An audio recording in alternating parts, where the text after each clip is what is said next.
Welcome into the Sports Objective as we have a very special night as we have honoring one of the best coaches ever at East Carolina University. With me right now, usual suspects, Kyle from LaGrange Barber. How are you, man? What's going on, Dave? How you doing, man? Good. In the car. I don't think he's at the drive-thru. We have Bubba Rosenbaum. How are you, man? Doing well, guys. Been looking forward to this night for quite some time now. All right. And obviously we have the son of Pat Dye Jr. Honored to have you on, sir. Appreciate you very much coming on. Thank you. Glad to be here. And obviously Rodney Gardner, we have him. You were a former player, I know, at Auburn, and you actually have a meeting tonight, right? Yes. I want somebody. Yes, sir. Glad to be on the show. That's my little nephew. It's an honor to be asked to be here. Tribute to Coach Dye. Absolutely. We're going to start. I know Bubba want to start with Pat Dye Jr. Obviously, he's made an awesome career for himself too, right? Absolutely. Sports Trust Advisors and based out of Atlanta. More than 30 first rounders that he's had as clients, the likes of Emmitt Smith and so forth. But obviously tonight we're focusing on your dad, Pat, and everything that he meant to so many folks, East Carolina, Auburn, Wyoming for that one season in between. So let's just start. Prior to coming to East Carolina, your dad was a tremendous player at Georgia and an All-American for the Bulldogs. And then you had the opportunity to grow up for nearly a decade around Bear Bryant. So just talk about that experience and what it was like being the son of Pat Dye there in the mid-'60s. Yeah, so I was young. We moved to Tuscaloosa when I was 3 years old. That's when Dad started coaching, and he had never coached before. That was his first opportunity, and I don't know that you could name many guys to be a better person to train under and learn under than Coach Bryant, especially at that time. So it was, obviously big-time college football. And we were playing for SEC championships every year, playing for national championships, winning national championships, SEC championships. And I didn't know for two reasons. One, because of my age, but also Coach Bryant's star had not completely risen at that point in time. He really became – they won 61, 65, 66, but they played for it in 73 and 74, won it again in 78, 79. But his iconic nature really hadn't formed yet when we were there. I wish I'd known that I was in the presence of greatness at the time. And obviously, as I said, Dad couldn't have had a better mentor. And Coach Bryant was like a dad to him and like a grandfather to me. And I remember literally last thing we did before we left Tuscaloosa to drive to Greenville, which back then was a 14-hour drive, and only my dad would tow a bass boat up to Greenville from Tuscaloosa. I remember vividly going by the coaches' offices at Alabama and to say goodbye to Coach Bryant. And gets me choked up to this day. I don't know if I've ever seen two grown men cry like they did that day. And I've never seen that out of Coach Bryant. But that's the way they felt about each other. And Dad really, really appreciated everything Coach Bryant did for him and taught him. And I don't mean to jump forward, but even after Dad came to Auburn, they remained very close. And he was a special guy, special man, special coach. And obviously, as I said, I don't know who the top 3, top 5 most famous, whatever, college football coaches are, but that guy's in that conversation for sure. And I got to tell you, leaving Alabama and the University of Alabama and the SEC and coming to East Carolina, where the stadium sat 20,000 people, and we're not even Division I, it was a big, big adjustment for for our family, for me as a fan, and all that. But we figured it out, pretty quickly, and I'll say this too. In addition to thanking East Carolina for giving Dad his, the opportunity to become a head coach, I'm pretty certain he had other offers before, but just, his big thing is he wanted to go somewhere where he thought he could win, and where he'd be comfortable. And I know that when he went up to interview for the job, and obviously wasn't a head coach before, he's told me this story. I think they asked him, he said, do you want the job? Are you willing to take the job? And Rodney, you can appreciate this, knowing Dad the way you know him. He said, if y'all got guts enough to hire a guy that's never drawn a breath as a head coach, I got guts enough to come here and try to lead this program. And look, it was not a bad job. I mean, Sonny Randall was 9-2 the year before. The challenges Dad had at Auburn were far, far greater than the challenges he had at East Carolina. For his first year, the year before he came to Auburn, they didn't win an SEC game. They were 0-6 in the SEC, and sandwiched between Alabama, who had won the national championship in 1979, and Georgia in 1980. And you had 2 more years of Herschel Walker coming, and Coach Bryant and Vince Dooley. And I thought it was professional suicide to take the Auburn job, to be candid with you. That was tough. But anyways, I'm rambling. Y'all keep me on point. Good. But I appreciate you guys doing this. And one thing I wanted to mention, and Coach Garner can appreciate this too, having grown up in the state of Alabama, having coached at Auburn, played at Auburn, coached at Auburn, coaching against Alabama. Greenville was absolutely the most favorite place that our family ever lived. And here's why. When you're coaching at Alabama like we did for 9 years, or you're much less the head coach at Auburn for 12 years, you don't know who your real friends are, because you're an awfully big deal in that state, even the assistant coaches. And it's like basketball in North Carolina. It's like horse racing in Kentucky. I mean, football is religion in that state. There's not much else to talk about. I love that state, but it's true. They don't have the Braves, the Hawks, the Falcons, the Atlanta United, or whatever. It's Auburn and Alabama football. And it used to be just Alabama football. And I'm proud to say that Dad helped change that with guys like Rodney Garner. But Greenville was the best place that we ever lived, because our friends were so real. Because being the head coach at East Carolina, football coach, was not that big a deal. And we were surrounded by people that went to Carolina, that went to State, that went to Wake, that went to Duke, that went to Davidson, and, other excellent schools around the state that all supported us, at East Carolina. I mean, our Carolina friends, our Duke friends, our Wake friends. I mean, Eddie Smith is one of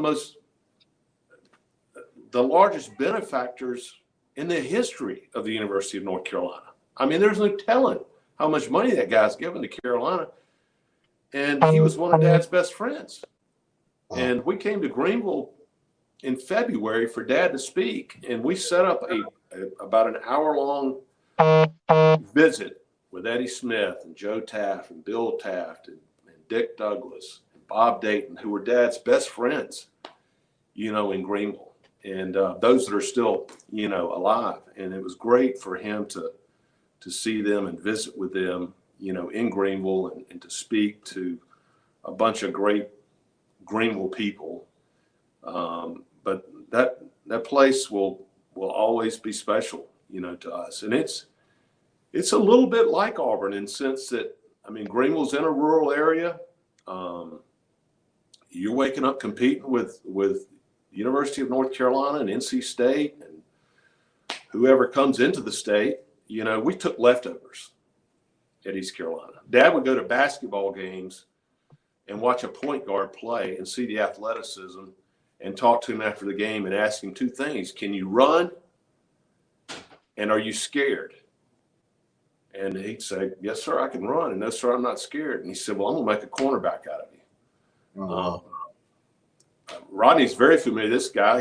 He was a teammate of his. Andre Bruce was not even recruited.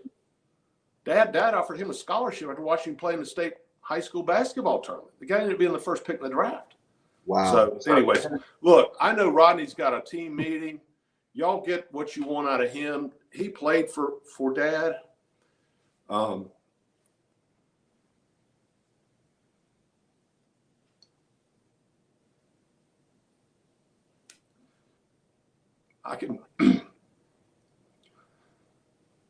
can remember where I was standing when Rodney committed to Dad. Wow. Yeah. Rodney was a big deal coming out of high school. And if I'm not mistaken, I think he'd grown up an Alabama fan. But anyways, I'll let him tell you about that. But came to Auburn, changed positions, played for Dad, coached for Dad. And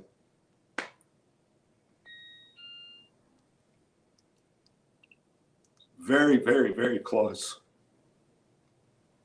Coach, let's bring you in. Now I know you, like Pat said, that you have a meeting coming up. We want to be respectful of that team meeting coming up in just a little bit. Talk about that the recruiting. I've heard some famous stories from East Carolina about Coach Dye, with recruiting trips and definitely how he recruited players. Talk about the recruiting process with Coach Dye, because some of the stories we've heard in Greenville are legendary. And how about your take being with Auburn? Well, like Pat, indicated, I grew up in Leeds, Alabama. Unfortunately, I committed to Alabama, in the 11th grade, so I was committed to Alabama for a whole year. And I can remember, even though me and Charles Barkley are cousins, it's just at that time, Alabama was such a big deal. I would only ever watch Charles play when they played in Tuscaloosa, or if they played in Birmingham at UAB. I never would even come to visit Auburn. And I can remember, Auburn was playing Maryland. They had Boomer Esiason. I had some of my high school teammates that wanted to go watch Boomer play. That's really the reason we went down there. They wanted me to get tickets. And so, I got tickets. We went down there. And then, of course, Charles let us stay in his room that night. We spent the weekend there. And, I just fell in love with Auburn. I fell in love with Coach Dye. He had that, had that personality, that way about him. It's just so genuine, so approachable. I mean, just, it's just instant, love affair. And, and obviously, he was a great recruiter, but he was just so sincere. I mean, he didn't just recruit the players. I think he did a great job of recruiting the entire families. Obviously, in the African American homes, if you sit there and you go to most African American homes back there in those days, you always had a picture of Jesus up. You had a picture of Dr. King up. Well, when you went to my grandmother's house, you had a picture of Jesus. You had Martin Luther King. You had Pat Dye. And those were the pictures up. So that's the impact that he had on me and my family. And just I can remember in the home visit, he came and sitting on the couch, got my sister in one arm, my mom in another arm. She made a cake. He goes in there. He's washing dishes. He never watched them again, but he did watch them on that visit. He just had that way about him. And just so special. He's just a special man. And that's the thing. Like I told Pat, just speaking for all my teammates, the guys I play with, that we just thank them so much for sharing their dad with us, because I mean, he truly was a father figure to all of us. And the one thing I'll say about Coach, he is an unbelievable coach, and he was so unassuming. I don't think he recognized what a big deal he was, but he was just so unassuming, and just to be around him and watch his humility and watch, what he poured into us as young men. He never talked about winning championships. He always talked about whatever we were going through. He always told us that there was going to come a point in our life that we were going to be able to reach back, and we were going to have to call on what we'd gone through, and it was going to help carry us through some type of adversity. And it was always about the life. And he was a builder of men. That's what I always tell everybody. He built men. He took messed up boys and he turned them into great men. And a byproduct of him building men, he won championships. And and that's what I want, just like Coach, wanted his legacy to live through that tree, and I want it to live through me. No doubt about it. And certainly I was told Terry Gallaher comes on our show a lot, and he told us, Pat, that that if you are a member of Pirate Nation, you love the Pirates, our cousin is Auburn, and you never can be a Pirate fan and pull for Alabama. Well, I told Bubba today, I said that just based on my relationship back in Greenville, which I still have a lot of them, and they're great people and great relationships. They didn't quit following Pat Dye. They started following Auburn, and he was fun to follow, and Auburn was fun to follow, and it was fun to watch Auburn grow and come from just. I'm telling you, and I've said this publicly, and I'll say it now. I mean, when I got to Auburn, and I was a freshman at the University of Georgia when Dad was named head coach at Auburn, and I transferred. And when I got to Auburn in spring of '81, it was an absolute dump. I mean, the campus, the stadium, the facilities, everything. Y'all laugh. I'm dead serious. It was a dump. I mean, there was trash on the road. And Auburn's always been a great school, and it's always been a special place, but you got to go there, like Rodney said, to experience it and live it. But Auburn, people loved Auburn so much, they didn't care that the campus wasn't sexy or whatever. But we started winning football games and beating Alabama. The application pool for kids wanting to go to school there because they're watching this stuff happen on national television went through the roof. The quality of the student body went through the roof. Fundraising went through the roof. And all of a sudden he moves the Auburn-Alabama game to Auburn every other year. The entire community's infrastructure. I mean, all the 2-lane state highways went to 4-lane. Any direction you want to go, to Atlanta, to Birmingham, to Montgomery. I mean, the place, he transformed it. And he, as Rodney said, would be the most humble about any credit he deserves. He would put it all on the players, Rodney Garner and Bo Jackson, and you name it.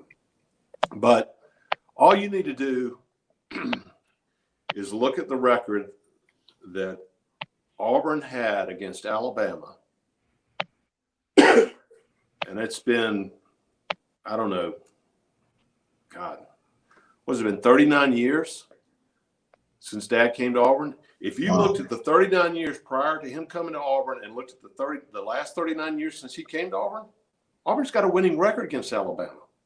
Wow. And it wasn't even close in the 39 years prior to him coming. Wow. I mean, Auburn wasn't even in the same conversation. Auburn can now go into homes, and it's hard. Alabama's like Kentucky basketball and Carolina basketball and Duke basketball. I mean, however many national championships. And Coach Saban's a great coach, and he recruits hard. He works hard. He coaches them up. I mean, it's still hard, but we got a lot better chance going in there and competing off the field, academically, athletically, facilities, whatever, because of what the former head coach at East Carolina, brought to the program and what he stood for. But again, I want to let Rodney say whatever he wants to say because I know he's got to go. But this guy played for him. He coached for him.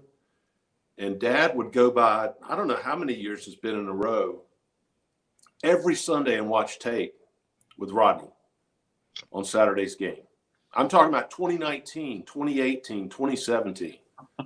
And I can't even articulate to y'all what that meant to my father.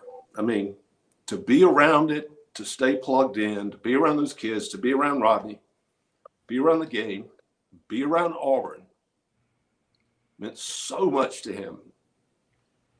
In fact, I was told that the only two people that are allowed at a practice now is Coach Dye and Coach Orgel, right? That's what I was told at practices. I don't know, Coach, you can speak to that because you're coaching there, but that's what I was told. That's correct. That's correct. How about? I'm gonna miss him. Yeah, no Coach doubt. just pull up at that back gate. He'd pull up at the back gate, and I'd see him coming, and he's coming across that field. And he's usually marching right over there to my drills. And my players, they really loved it because usually he was gonna get after me about something. And still, he coached me just like he did, back in the day. And I think the kids got a kick out of that. Seeing me, yes sir, no sir, you got to do this, you got to do that. Yes sir, we'll get it done. But that was the thing. Like Pat said, I was fortunate enough to come back here in 13, and to be able to spend these last almost 8 years with Coach, was truly a blessing for me. And just having him over there, at practice, having him come by the complex at least during the season, at least 2-3 times a week to check on us, and then to be welcome, come in the defensive staff room, sit down, watch film with us, as an entire staff, and just people just hang on every word. And then obviously every Sunday morning after a game, 7:30, he's ready to grade film. I mean, he didn't care if we got in at 3:00 in the morning. At 7:30, he wanted to grade film. And if I wasn't there, my phone was going to ring. He's like, "You coming to work today?" I said, "Coach, we just got here at 3:30. I don't care. We got work to do. We got, I said, "Yes, sir, I'm on my way." And I get over there, we watch film, and, he's still coaching me hard. He's getting after me up and down. He said, "You too hard on them kids. You this, you this." I'm like, "You coaching like a granddaddy." And where was that when I was playing for you, So, No doubt. But, just those moments, it was just so special. People don't understand, you can never, put, a value what that meant, and Pat says that I bless Coach life, but Coach blessed my life. I can never pay Coach back for what he's done for me. I wouldn't be the man I am today if it wasn't for Pat Dye. Rodney, your players there at Auburn, you talk about watching them watching Pat Dye with you. How aware were they or are they of who Pat Dye is or was and what he meant to Auburn football and Auburn University? I'm sure you made them aware of it. Well, you guys got a young man coming up there that was the 7th pick in the draft by the Carolina Panthers. And on signing day, he's got his papers, and we're trying to get him to sign and get it sent in so we can fax it in so we can announce it. He would not sign until he talked to Coach Dye. Wow. And, and that's powerful. I can remember on his visit, Derek and Mr. James and Miss Martha, we took him out to the farm. Coach, showed him around the farm, spent time with him. He just had that way with people. Even though he coached his last game at Auburn in 92, just to see that those kids still migrated to him. They hung on every word that he said. And just to watch him come out there and practice and watch him go around and talk to each and every one of them, point out something that he saw on film, or, telling Derek, "Hell, you playing too damn high. Your ass is loafing. You ain't running to the ball," getting after Marlon Davidson, he just had that way. He could get after you and you still loved him, Yeah. He just had that about him, And those kids still, to this day, you just look at some of the things that they tweeted and said, after Coach passed away. It was just so much love for him, and that's just so amazing. Like I tell people, if I could just have a fraction of the impact on my kids that he had on us, man, what a blessing. Then this is not done in vain, and that's what I strive to be, and I do try to emulate him, because, no matter how hard he worked us, and God, did he work us hard. He really did. But he loved us hard. Rodney, he really loved. Coach, I had to ask you a question. The guys on the 70, and Pat, I don't know if you remember this, but they were telling me that the guys today have it. Speaking of the guys playing today, they have it easy because back in the day, there was some players in the 70s have 4 days. They have 4 days. We had 4 days at Auburn. 4 days. Yeah. Okay. Yeah. There was no 20-hour rule, that's for sure. Yeah, that's the toughest stuff I ever did in my life. Yeah. They were telling me that at East Carolina, they said at East Carolina, coach would look up and said, well, it's raining today. And they said he had a really long, like, spring football where the weather would always affect it. He wouldn't count that day because it was raining. Yeah, we all got stories like that. I just tell them all the time, he's the reason they got 20-hour rule now. Because of him, you know. One funny story I will tell you, Coach, too, that made us laugh is at the 78 party for the Independence Bowl, Eddie Hicks actually referred to your dad, by the way, Pat, as Pat. Do you remember that, Kyle? He said, "Boy, you forgot your raising." I do. Yeah. He said, "You're supposed to refer to me as Coach." Yeah, yes, he did. That'll be one of my favorite memories of him. And also when we had Coach Mike Houston, it was really funny. He said, "Where's that new coach at?" He said, "Well, you tell him I said to get his ass there." And all of a sudden, 10 minutes later, Coach, I swear to you, you can watch our Facebook Live, you can listen to the podcast. 10 minutes later, Coach Houston showed up, and that'll be one of my favorite memories ever. He came to the event.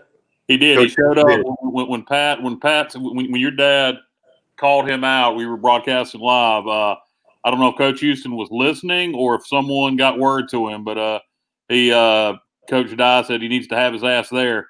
And 10 minutes later, Coach Houston showed up, and Coach Houston and Coach Dye had a conversation over the phone where the 78 team could hear it. And it was almost like Coach Dye was interviewing Coach Houston to make sure he was right for the job. Yeah. Well, a little bit like Rodney's cousin, Charles Barkley, my dad had this uncanny ability to say what was on his mind, and people weren't mad at him. I mean, he could do it. And to Rodney's point earlier, he could do it he's 80, and he could do it with 18-year-olds, 19-year-olds. And I want to layer on Rodney's story about Derek Brown, who he obviously was referring to, who's as fine a football player and, more importantly, as fine a person has ever come through Auburn or anywhere for that matter. And Rodney, I haven't even had a chance to tell you this. I recruited or tried to recruit Derek Brown as an agent for 2 years. I knew he's a great player. Rodney told me the first practice, he's special, and he's a special kid. So I've been trying to recruit the guy for 2 years. He has not taken one phone call. He has not returned one text and did not sign with me. You know who called me 3 days before my dad died? And I looked at my phone and was like, oh, my God, Derek Brown calling me wanting to know about my dad. Wow. And here this man is, a top 10 NFL draft pick, about to be a gazillionaire. He loved my dad. Wow. Yeah. Never called me once and called me about my father. Class move on his part. And you made he's a great kid. Great. And I was never mad at him. But the idea that this kid loved my dad so much, he's going to call a man. He wouldn't take a call or return a call or even return a text for 2 years because he loved my dad so much. And he wanted me to know that. Wow. You made a comment about your dad being able to say things and speak his mind without pissing people off, whether they were 80 years old talking to 18-year-old. And reminds me of something Coach McNeill used to always say and still does say, real recognizes real. When you're real and your dad was real, you can say those things because they come from the heart and people don't get pissed at you because it's coming from a place of love even when you're pissed off. Well, you know where Ruffin McNeill learned that? Your dad. Your dad. Playing for my dad. Yeah. And that's the thing. And Rodney said it. These kids today, and he knows it much better than I do. He is the greatest recruiter in college football. He might be the greatest recruiter in the history of college football because he's so real. And these kids, they smell it, they sense it. If you're in there selling and it's, they got to feel like you care about them. And I said this at Dad's service the other night, and I watched him coach at Alabama in the 60s and early 70s. I went to 1,000 practices at Auburn in the 80s and 90s. And I was on the sidelines. I watched him work guys till they fell over. and Rodney knows he went through it. And he would push people beyond where they thought they could go. And you might have resented it at the time. You might not have understood it at the time, but there was never a point in time we didn't feel like he cared about you and he loved you. And come game day, when you've gotten over that Tuesday practice, and certainly you've gotten over spring practice where a third of the team quit his first year at Auburn. Oh, my God. Literally, a third of the team quit his first spring practice at Auburn. And he wanted it that way. He wanted to weed it out. He wanted people, and he said, look, I know you're not here because of me because I didn't recruit you, but you're here because of Auburn. And if you care about Auburn and you like football or love football, we're going to get along. And those of you that don't, I don't want you here anyway. And we went 5-6 that first year, but man, we had some great senior leaders and they taught the guys underneath them, and then we come back the next year, we're 9-3, and then the next year we're 11-1 and should have won the national championship, won the SEC championship, and it's just, like I said, it's off to the races. But he was a special guy, Hall of Fame coach, but a better man and a better dad, and I feel so blessed to have had him as a dad for 57 years. And I'm so glad to have been able to share him with literally thousands of human beings that he impacted. Thousands. Starting back in 1965 at Alabama. And I'm going to say he impacted lives in 2019. I believe that. I do. And I know he wasn't coaching and all that, but just his wisdom and how profound he was. And as Rodney said, that man's words were like gold. I mean, he wasn't a big talker. I mean, he's engaging, he's charismatic, he's funny as hell.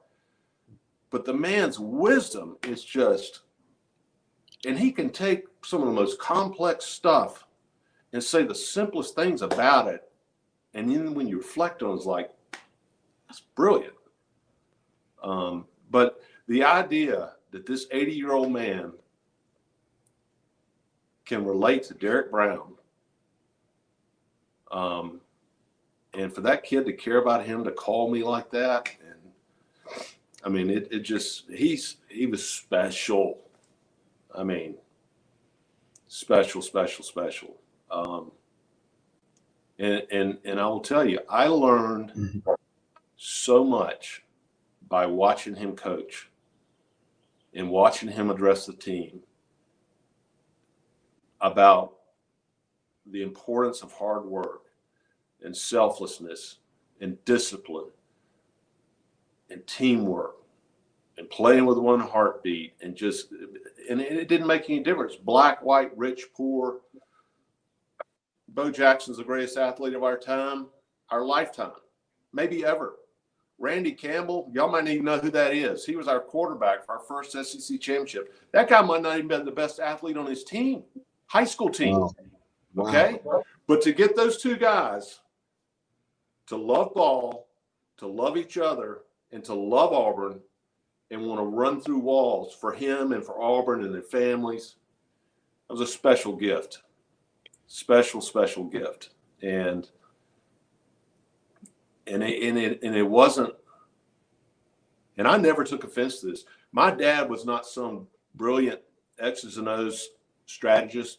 He wasn't Steve Spurrier. Yeah, I mean, whoever the play caller you want to call him, that wasn't him. But I can tell you this, his players were going to be better conditioned. They were going to be tougher physically and mentally. And they were going to absolutely play their ass off. And that won us a lot of football games against people that we probably shouldn't have been beaten. Right, Rodney? True. So true. Coach, what about Auburn this year? How do you feel? I know you can probably tell us that team's not going to be good or players that's got along, but what? How are things looking for you guys this year? Well, obviously, we just got our kids back, last Thursday. So, Yeah. this transitioning in, they started workouts Monday with the strength staff and, with the NC2A, they can work with the strength staff and the medical staff for the whole month of June. And the only thing that we can do with them as coaches, is all virtual learning. So, it's a new time, it's uncharted water, but, we're excited, about the opportunity. We got a lot of work to do, but I do like our kids. And, obviously, we've got to roll up our sleeves and we got to get to work. Rodney, did y'all get any spring ball in at all? No, we didn't get any in, So Same boat. I think there's not many teams that got any in, but I think in our conference, maybe LSU got a couple days, and that I know of, and maybe Vanderbilt, but most everybody didn't get any spring ball. So you're talking about possibility of being able to have some OTA, some NFL type things, what they do as far as OTAs in the month of July. I think they're supposed to make some rulings here next week, so we'll know which direction that we're going to be going in. So, but we're excited just to be able to get back to work and try to get some normalcy and and get these kids back going. Absolutely. Hey guys, Rodney just triggered something in my head I wanted to share with y'all, and I think Rodney will appreciate this. Obviously you're talking about spring ball not having. We're in a crazy time, and it's become even crazier here in the last 2 weeks. One of the greatest things that my dad taught me, and one of the greatest things I can say about him, that man did not see color. Okay? He grew up in the cotton fields, working out there, and it was probably in the minority in terms of, African Americans versus white, whatever. He's told me for years he spent as many weekends with the black families that he worked with in the fields that he spent at home. He signed the first black scholarship player ever to play at the University of Alabama. Now think about the significance of that. A guy named Wilbur Jackson. Wow. That's an iconic event. And the other night we had a very, very private, small service for Dad. Five of his 6 pallbearers were African American. So, and I think kids, particularly the African Americans, sense that too. He doesn't treat them differently or whatever. In fact, if anything, he probably identifies with them because he was an underdog all his life. He was the youngest of 3 brothers, and he wasn't an underdog at Alabama, but coming into East Carolina and playing Carolina State and Wake and Duke and Virginia and all, underdog, and coming to Auburn, again, sandwiched between Alabama and Georgia. I mean, he thrived on being an underdog. He loved going to Chapel Hill, loved going to Raleigh with his skinny-legged boys, as he called them. Yeah. I mean, he was never afraid. He was never afraid as a player. He was never afraid as an assistant coach. He was never afraid as a head coach to go in anywhere with his guys. And that's a unique characteristic and trait too. And I think he I think he instilled that in his players too. And not that they were physically afraid to go play Alabama or whatever, but he made them believe.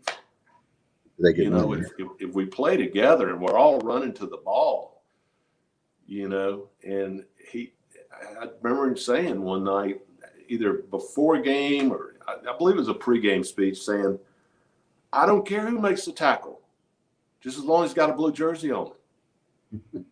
Talking about, Auburn. Yeah. I don't care who gets the credit. Everybody run to the ball. There's so many great stories. I mean, and I'm sure somebody's going to put together some sort of video montage of some of his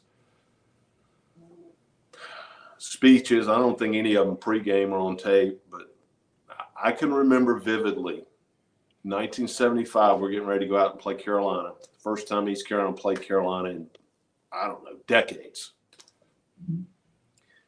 And literally we're about to take the field. And he does his thing. Rodney's heard it a million times. He's got his talking points. And at the end of it, he said, I want those of y'all that North Carolina offered a scholarship to raise your hand. And like two players raised a hand. He just walked out. And man, listen, their ass was on fire. I mean, and we were at 28-7 at the half in Chapel Hill. And there's been some great moments. Pat, I'm not sure if you made the trip to Charlottesville. Do you remember the apples to oranges game with I was absolutely there, and it was the Apple Bowl because Sonny Randall left East Carolina to go to Virginia, and they asked him at his press conference, why did you leave East Carolina where you were 9-2 to come to Virginia, which I think the program was pretty down. He said, well, man, that's like comparing apples to oranges. So we got ready to play them. Dad, kind of coined the phrase the Apple Bowl. And Rodney, you'll appreciate this. Sonny Randall comes up to him before kickoff, before the teams go back in the locker room. He said, look, Coach, he said, don't take it personal if we run the score up today. And this is, ACC team playing them in Charlottesville. We were up 49-7 at the half. And Dad comes back out on the field. And not only the first stringers not hit the field, the second stringers don't hit the field. Eddie Hicks was a third string running back and ran for 180 yards in the second half alone. He went for 80, and Dad went over and grabbed the head official and just said, don't stop the clock because I can't stop my players. We ended up winning 61-10. So, but don't run the score up on us, Well, Coach, I know that I'm looking at the time. I want to make sure that it means a lot to have you on to give definitely the Auburn perspective. And I don't want you to be late to a meeting. I know how about coaches are about being late to a meeting as someone that has coached and played myself. So thank you so much. Do you have any final thoughts before you go? And love to have you back on sometime. It's been an honor to have you on. Just thank y'all so much, for doing this for Coach Dye. Obviously he was a special man to a lot of people, and he leaves behind a tremendous legacy. One that we all thrive to emulate and be more like him. But like Pat said, what he was able to do and to take the boys from different racial backgrounds, social economic backgrounds, and make us into a team, make us a band of brothers, and then to make us play with one heartbeat. This country could use that type of leadership today. Absolutely. What Coach Dye had. I definitely think he was a trailblazer. He was definitely ahead of his time, and obviously a lot of people can learn from him and what he did. All right. But thank you all so much for having me. Thank you so much. Rodney. Appreciate it. We'll talk to you again Appreciate it, soon. Rodney. Thank you, Coach. Means a lot. All right, There he thank is, you. Coach Rodney Gardner from obviously Auburn, played for Auburn, coach for Pat Dye if you're just joining us, and coaching now at Auburn, and we know he has a team meeting. So thank you very much for that. We're going to go down memory lane for you, Pat. We've got someone that's very special to Coach. He actually coached as well with your dad. We've got a couple here, so let me see if I can pull them up. Hang on one second. Nothing like a live show. There we go. Live Bring it, Coach. television. That's right, Coach Henry Trevathan. How you doing, Coach? Fine. Coach Richmond, are you a coach? Do I've you coached Coach in the Richmond? past. And you can call me Coach if you want to. Good. Yeah, it was. We met at the 78 Independence Bowl party that we had at O'Cool's when you came there, and I was told your age, and I looked around, and they said that's Coach Trevathan. You age very well. Oh, thank you. Absolutely, we're glad to have you.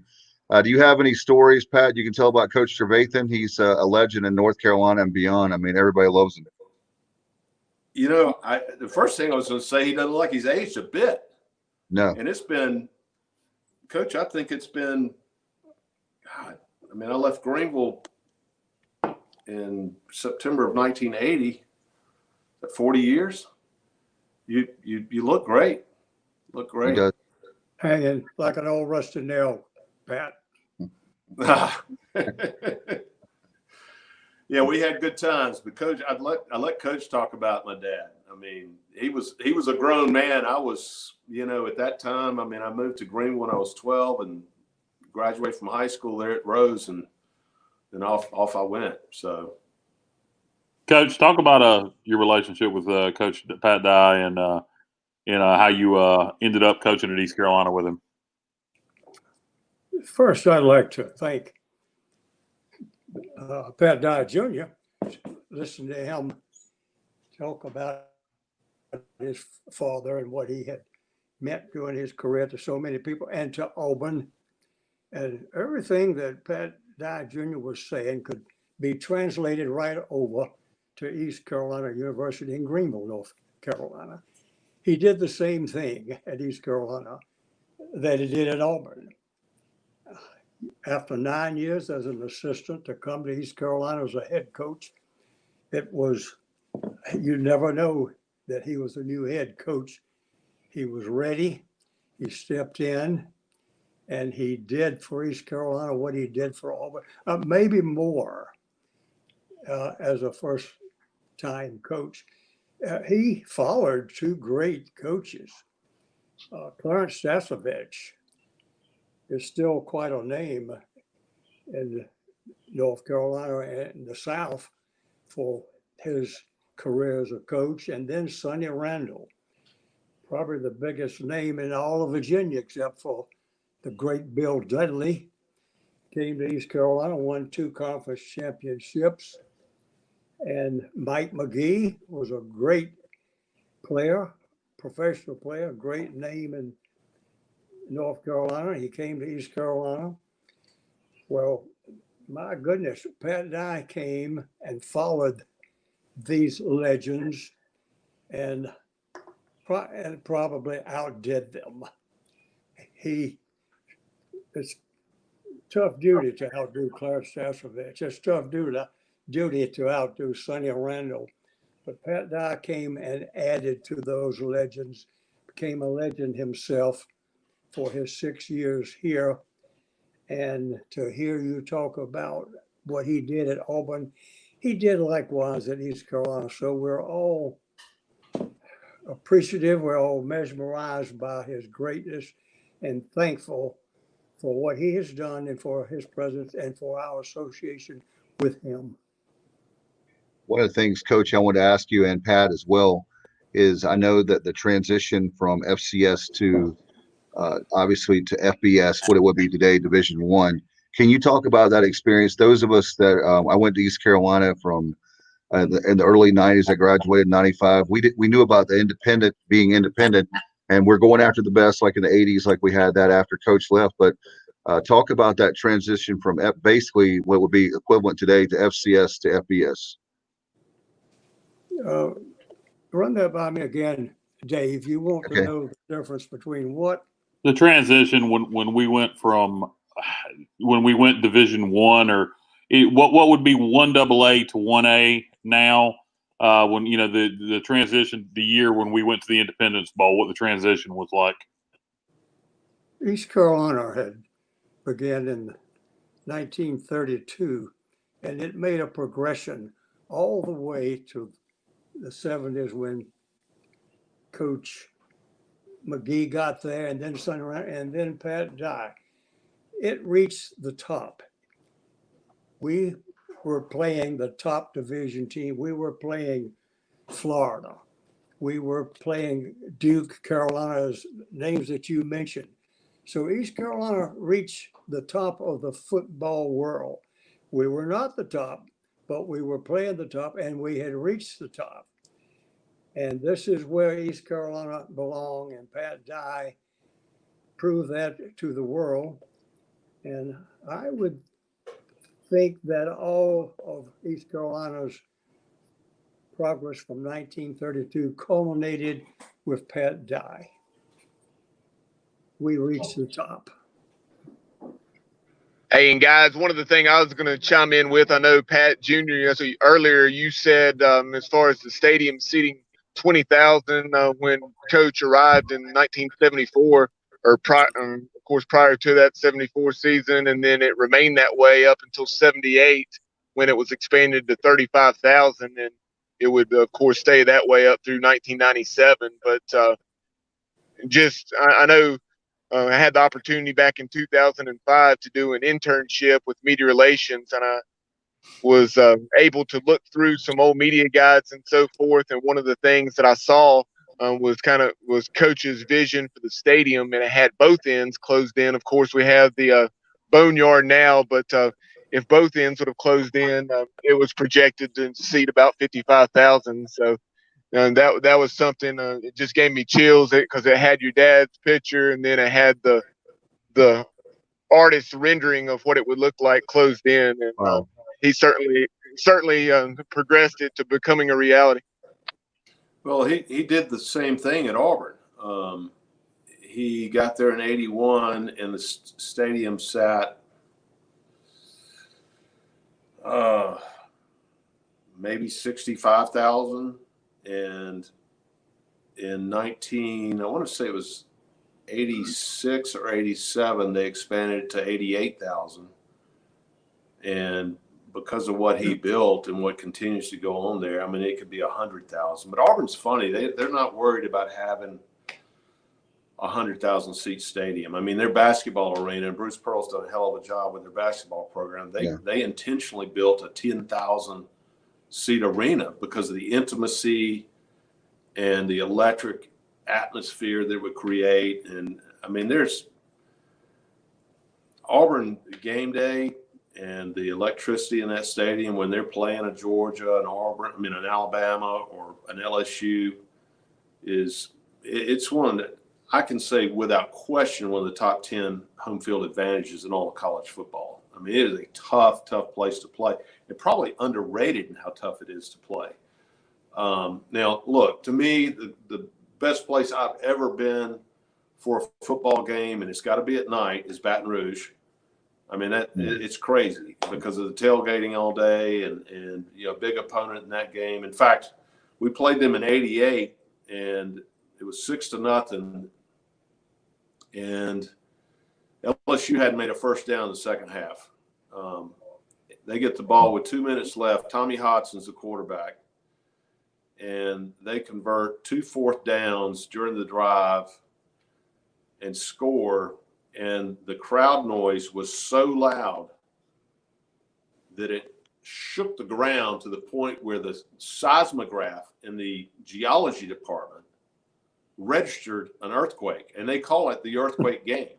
Wow. So that's a very unique environment. But back to the point of building things, Dad did the same thing at Auburn. I mean, he took the stadium from maybe it was 70,000, but up to 88,000. And I look at the facilities down there now, and it's insane. When Dad got there, the football coaches were working out of the basketball coliseum. You had two assistant coaches sharing the room about the size of a phone booth. I'm not even sure Dad's office, which was smaller than his office at East Carolina, believe it or not, I'm not even sure it had windows. I'm telling you, the athletic department was $20 million on the red, and Auburn football is $100 million a year business now. And and he deserves, and he would never say it, but he deserves so much credit. And I think Coach Trevathan makes a great point. I think he deserves so much credit for where East Carolina is today. Yeah. Yes. And I mean, we were going to Raleigh and beating NC State, Yep. and we didn't have the players they had. We were going to Chapel Hill and beating them and playing them tough games to the bitter end. We were going, to Duke and beating them, going to Charlottesville and waxing Virginia. We went to South Carolina. I'll never forget that. Played them in Columbia and, lost a 19-16 game, I think. Pat, let me interrupt you. How old were you? You were a little fella. You were a golfer. 10? Yeah. No, I was a serious golfer and played at Rose. And I'm impressed with how much you remember about the days and your father's accomplishment in Greenville and East Carolina. Well, I was 12 years old. You were on top of it. Yeah, and Coach, I was, as you know, I was out there at practice when I was. Yes, I'd be a ball boy and help the managers, and socks, jocks, and T-shirts, as we said, had to collect them all and get them cleaned and loaded up, and I loved it. I mean, those players were like, at that time, older brothers to me. They were like sons to him, and still are. Yeah, and the greatest compliment that I can get for my dad is I've been in Atlanta for 31 years. It's a big city. And there are a lot of Auburn alums here because Auburn's only an hour, depending on where you are in Atlanta, it's only an hour and a half from Atlanta. But I'll be in restaurants and I'll have completely random guys come up to me that no more look like they were ever a football player. Say to me, Pat, you don't remember me. I'm so-and-so and so-and-so. I was on the team for 5 years at Auburn. I never dressed for a game. I was out there getting trucked by Bo Jackson in practice, holding a tackling dummy or shield or whatever. And would go on to say, your dad taught me more about life and being a man and the importance of hard work and self-discipline and teamwork and being selfless and being dependable, being accountable, being tough physically, mentally, emotionally, all those things that's made me a great dad, a great business owner, a great doctor, a great attorney, whatever. That to me is much more meaningful than what Bo is going to say. I know what Bo's going to say. Bo loves my dad. I mean, I had Bo speak at the service the other night. They were very close to it. That's compounded with his Georgia rearing and background. Pat, when he came to East Carolina, he brought half the state of Georgia's football players to East Carolina as recruits. That's how much they loved him and how much they followed him. He'd been at Alabama for 9 years. Right. Georgia came up to Greenville, North Carolina. Yeah. Well, and then Doug Smith, who was probably the top recruit we signed in the 6 years he was at East Carolina, transfers to Auburn. That's correct. After Dad had gone to Wyoming for a year. Sits out Doug and comes Smith. to Auburn to play for Auburn his last 2 years because that's how much he loved my dad. Grew up on a fishing boat down on the coast. 6'5", 285, and could outrun on kickoffs. He outran everybody down the field. Hey, listen, he was one that Carolina did offer a scholarship. I can assure you that was a major coup, and we didn't get him because we had the best program or the best facilities. He had offers from everybody. We got him because Doug and his family trusted Dad and wanted to be a part of what he was doing, and literally comes to Auburn, and plays. And look, he fit right in at Auburn. He fit right in the SEC. He was a second-round draft pick, had a great NFL career, and talented guy, great guy. I did hear Dad tell a funny story about Doug, and I didn't know this, but Doug had gotten Auburn. I want to say it was his first spring practice. And it's hot in Greenville. Look, I know. I worked in the tobacco fields. It's hot as hell. It's humid. It's hot down there. But it's hot in Auburn, Alabama, too now. Trust me. And we had a couple of injuries at nose tackle, which is basically what Doug played, and Dad was having one of those classic Pat Dye full go, full gear, Oklahoma, middle drill, goal line, all this stuff. I mean, it was 150 degrees and 120% humidity. And at some point, I mean, like we had a couple of injuries, and at some point, Doug was having to take every rep, and he literally just fell over. And Dad walked over there to check on him.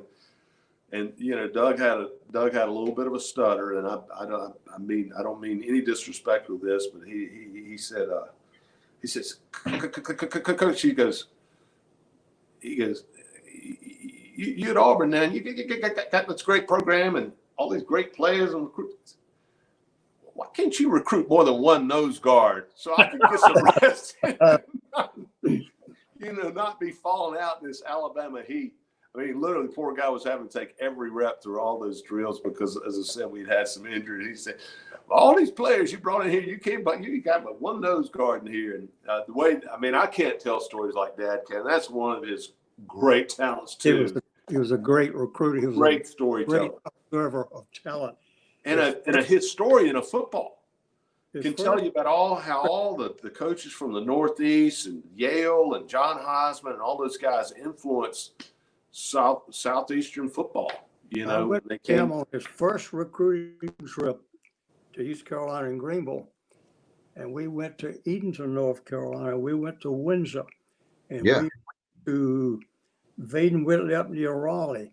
We recruited Tootie Robbins, who lived in Bertie County. Bertie County, lived in Indian Woods. Went and played for the Cowboys for years and years. We recruited Wayne Hall at Edenton. We recruited Wayne Poole at Vaden Whitley up near Raleigh. We recruited Bray Boy from Jacksonville on the first recruiting trip. And we had watched them play basketball and watched films, and Coach Dye had picked them out, and they became great players at East Carolina. This was his first recruiting trip at East Carolina. He really brought a love and an eye and appreciation for football and for football talent. And we appreciate him for all he meant and for what he still means at East Carolina today. Coach Trevathan, I wanted to ask you, and you too, Patty, if you remember this, what was Coach Dye's relationship like with Leo Jenkins? I'm assuming they had a pretty good relationship. I was not privy to many of their conversations, but I think it was excellent. I think he trusted him. I think he felt like he had the support, of Dr. Jenkins. And I've never heard my dad say anything negative about Dr. Jenkins. And that, there's that classic picture after we clinched the Southern Conference Championship in '76 with Coach Jenkins in there. And I think Leon Spinks was in the locker room too. And Dad pulled out a cigar and all that stuff. So those are great memories. Good memory. Yeah. A comment. Great memories. On Dr. Jenkins. Dr. Jenkins became quite an administrator and quite a noted president of East Carolina University. And he had intentions, as I think most administrators would have, in making a great academic university, which he did. But he discovered something soon after rising to that position. He realized what athletics and what football could mean to your university in this behalf. He noticed this, and he noticed that Coach Dye could bring to not only athletics, but to the recognition and to the academics and everything else, because athletics is your front porch, football is your door to your university, and Coach Jenkins recognized that, and he recognized it in Pat Dye. He became Pat Dye's probably chief assistant in Dr. Jenkins realizing what Pat Dye could mean to East Carolina University in this behalf and in this way. One thing that, again, when your guests are saying things, it prompts thoughts. I said this to Dad. He was honored at a charity event. I'm going to say it was about a year or so ago. And Bo Jackson spoke, Brett Favre spoke. I mean, it was a really impressive list of people that were toasting and honoring Dad. I don't think, well, first of all, I mean, I'm in the sports marketing business. I'm in the branding business and all that stuff, but there's no better branding you can do than to have a national television audience of people watching a game day experience in Auburn. It makes kids want to go to school there. They see these kids are good looking, clean cut, wholesome, having fun. Man, what a great environment, whatever. That drives application. I mean, it's helped Alabama, it's helped Auburn, but I don't think it's an accident that three of the greatest athletes in three different sports were pretty much at Auburn at the same time. Bo Jackson, Charles Barkley, and Frank Thomas. Wow. Okay. My dad recruited Bo. He helped recruit Charles. And he signed Frank Thomas to a football scholarship. Frank Thomas was a parade All-American tight end from Columbus, Georgia. And the reason he came to Auburn is because Dad said, look, I'm signing you to a football scholarship, but you don't have to go through spring practice. You can play baseball in the spring. So Frank's second, it would have been a spring practice after his freshman year, broke his leg in spring practice. And Dad brought him in. And he said, Frank, and he had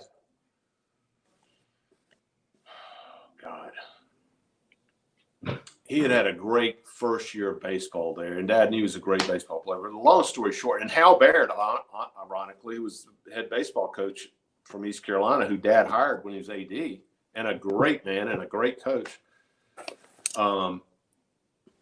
Dad brought Frank in and said, Frank, your football days are over. And he'd have been a hell of an NFL tight end. He said, your football days are over. You're going to focus on baseball. You don't need to be getting hurt out here. And that was hard for Dad because that guy was a really good tight end. And Frank goes on to play baseball, is in the Baseball Hall of Fame now, and Barkley's in the Baseball Hall of Fame. Bo's not in either Hall of Fame because his career was cut short by injury.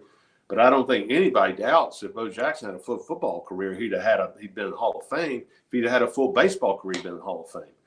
And the idea that those three guys in three different sports, I don't think it's a coincidence that they came there while my dad was the head football coach and the athletic director. He made Auburn a special place to come to. He made Auburn a cool place to come to. Those are three iconic athletes that were all there. And Danny Kepley is an iconic athlete at East Carolina University. Played most valuable player in Canadian football 3 years in a row. Married Miss Canada, and Carrie Goodette became a great coach and was a great player here.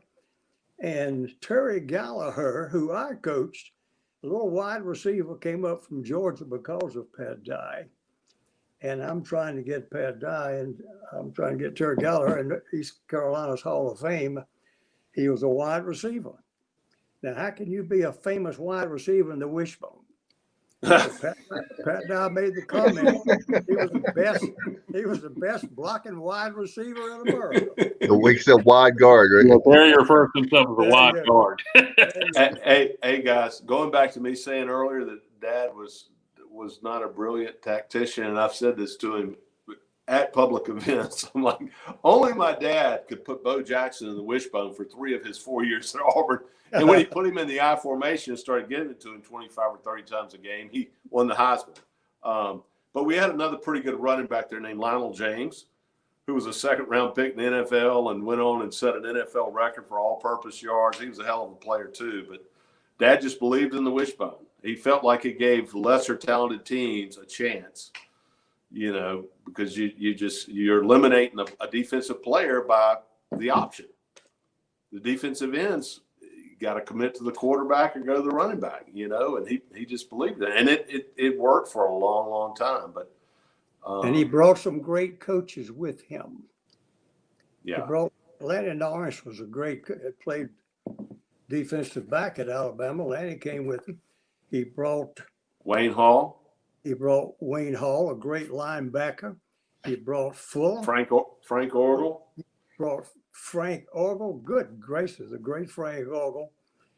And Fuller, you remember the tackle? Fuller came with him to coach. Yeah. And Jim Fuller. Coach, and Kincaid, Yep. who had played at Mississippi. Yeah. I believe he played at Mississippi. Bobby Wallace came up there too. Bobby Wallace was a great player at Mississippi anyway. And then the quarterback and Brown, the only quarter team that ever beat Alabama was Washington Brown when he played at, was it Mississippi or Tulane or Tennessee? Watson was at Vanderbilt and beat Alabama. Well, Mac Brown, the head coach at University of North Carolina, this was his brother. Right. He was a great quarterback and beat Alabama while he was a quarterback at Mississippi or Tennessee, wherever it was. So look at the great coaches that he assembled, and we're glad to assemble around Coach Dye and come to East Carolina, and they all had great careers following their time at East Carolina. So he was an attraction within the coaching profession beyond. And we talked about what a great recruiter he was and a great observer of talent. Same within the coaching profession, had great coaches to assemble around him and follow him. Yeah, and I would say this, guys, I observed those relationships, and in some cases, I was probably more kind of in tune with his relationship with his coaches than absolutely his players, and they felt the same way about him as his players did. So, Pat, his legend will continue. He cared about his coaches. And it wasn't like he was saying, "Hey, y'all go do all the work. I'm gonna go over here and eat donuts." He was in the trenches with them, and I mean, working his tail off and passionate. And I would think anybody that did coach for Dad or with Dad or whatever probably learned a lot about coaching by watching the way he handled a team or the way he handled players or what have you. Yes, and even though he stemmed from Bear Bryant, he built a tower and he climbed up to the top of that tower, as did his mentor, Bear Bryant. He brought his own personality and he brought his own ideas with him. And we were impressed. Coach Bryant came to East Carolina and spent a few days at, I'm sure, Pat Dye's request.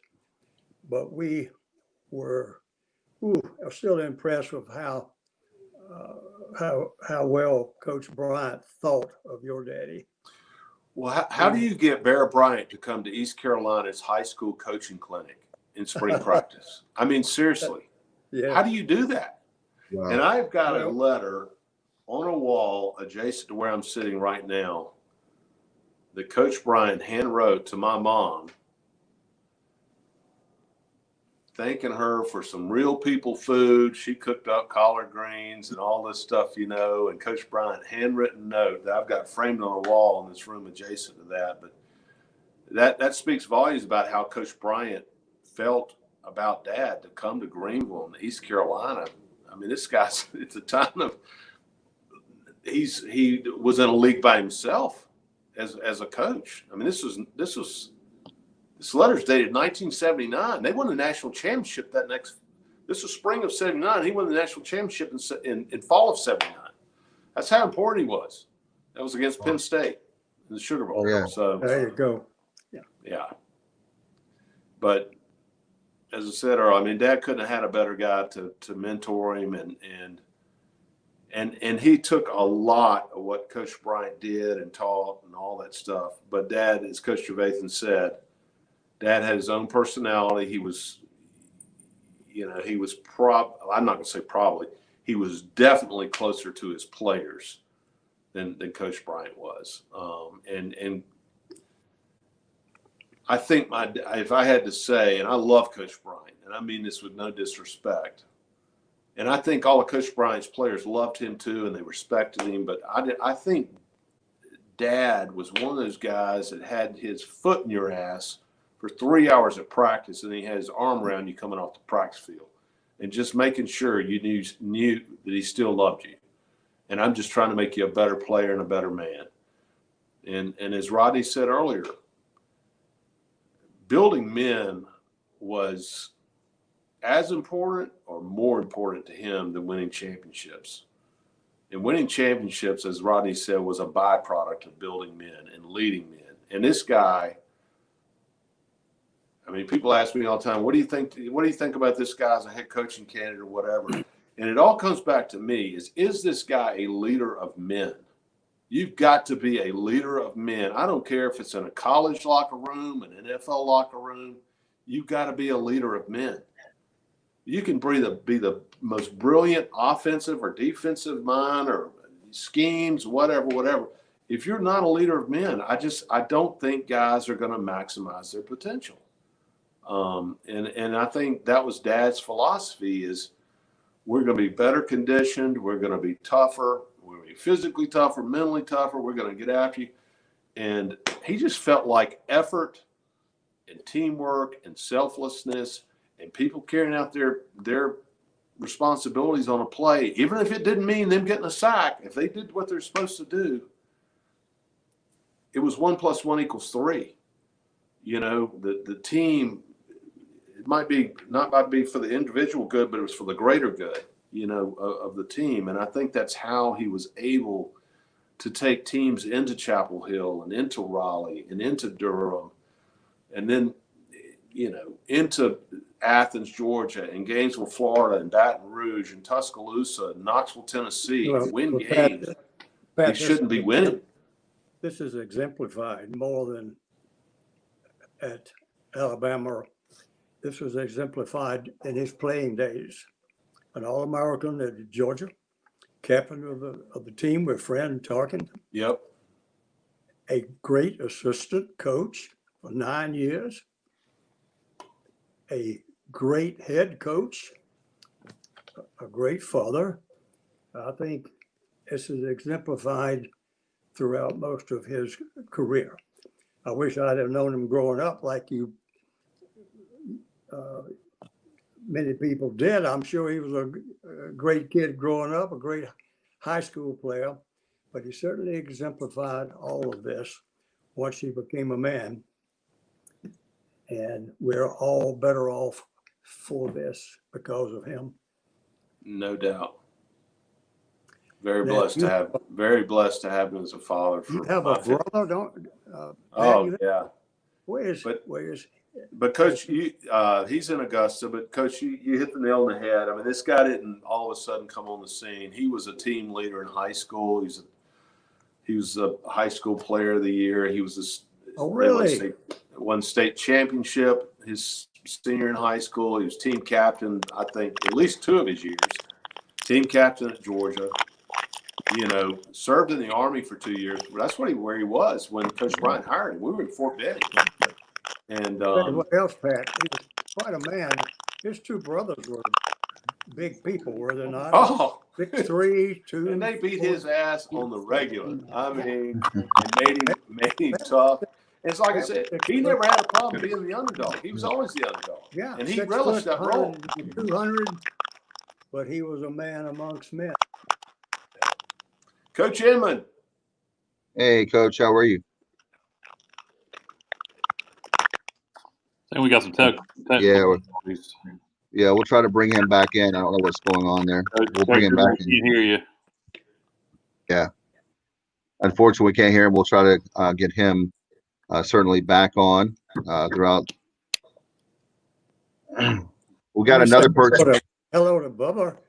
Bubba, thanks for calling me, updating me on this gathering. It's one. I want to bring in Coach Frank Orgel. Absolutely, Coach Trevathan. Did I hear Wayne Inman, the great? Absolutely, Coach Trevathan. Wayne? Yes, sir. Coach Wayne Inman will hopefully be rejoining us soon. Coach Trevathan, something I wanted to chime in with. Well, let me update. Go ahead. Dave Richmond and Kyle Barber and Pat, everybody. The great Wayne Inman is a bill, as you're in Greenville, North Carolina, the home of East Carolina versus a big billboard. Wayne Inman's picture was on this billboard for years because of the type player he was at East Carolina. He was an All-American. And we'll never forget the Wayne Inman's picture being on I never saw a football player's picture on a sign like this before, but that's the way to introduce the great Wayne Inman. Can we bring in Coach Frank Orgel? Guys, are you ready for Coach? Yeah. All right, we're going to bring in somebody that Pat Dye and Henry Jr. and Henry Trevathan know very well. Coach Frank Orgel, how are you, Coach? I'm doing fine. How y'all doing?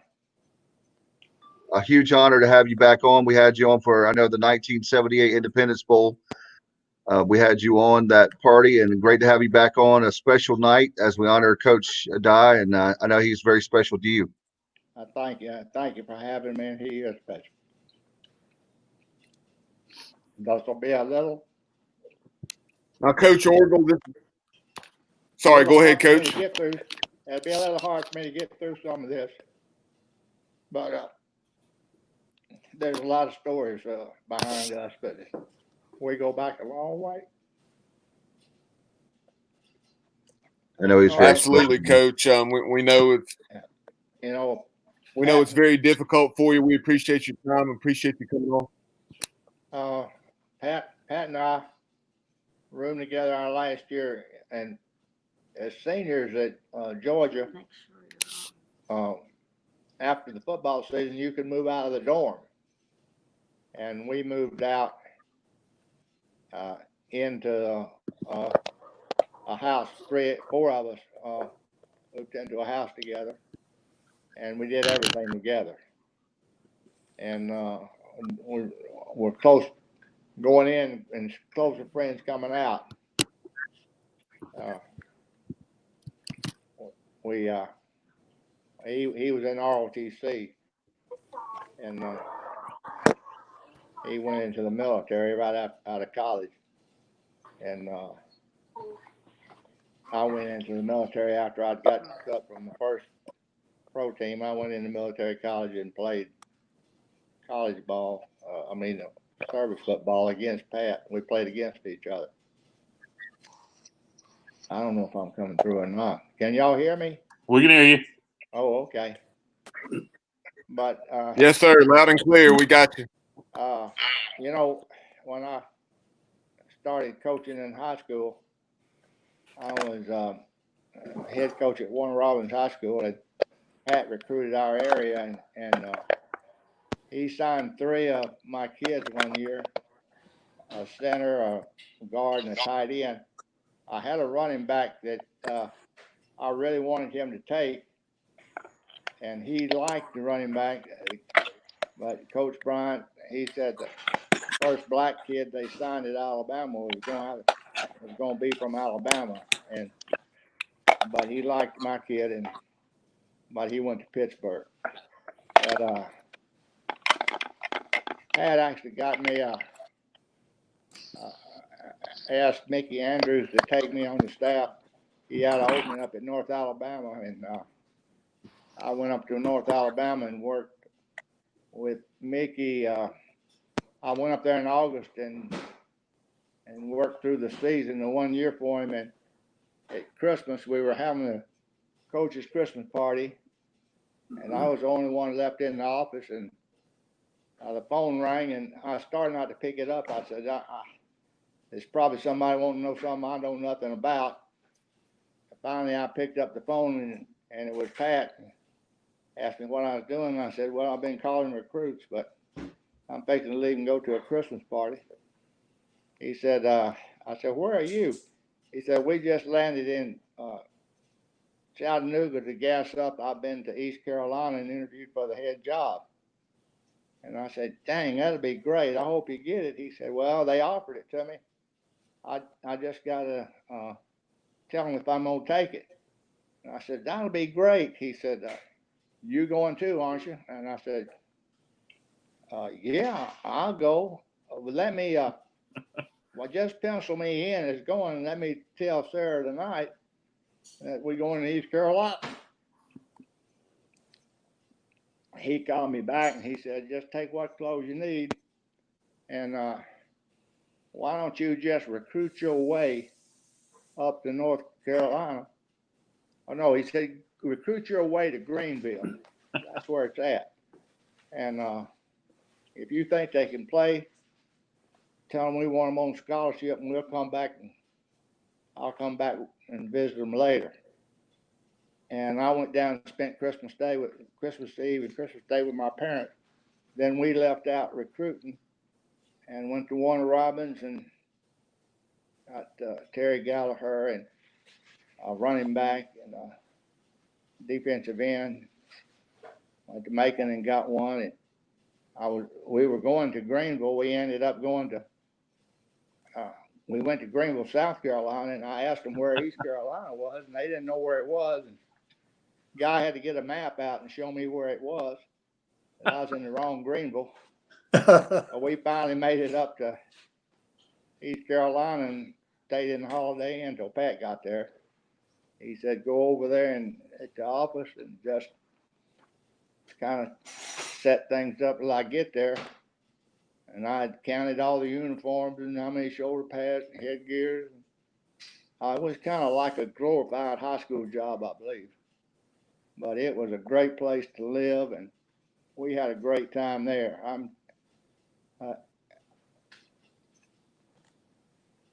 And Frank? Yeah. This is Henry Trevathan. Hey, Henry. And your first days there were at our house. That's right. It sure was. And I was the only one, you and I about the only ones there. That's right. We had to start the recruiting.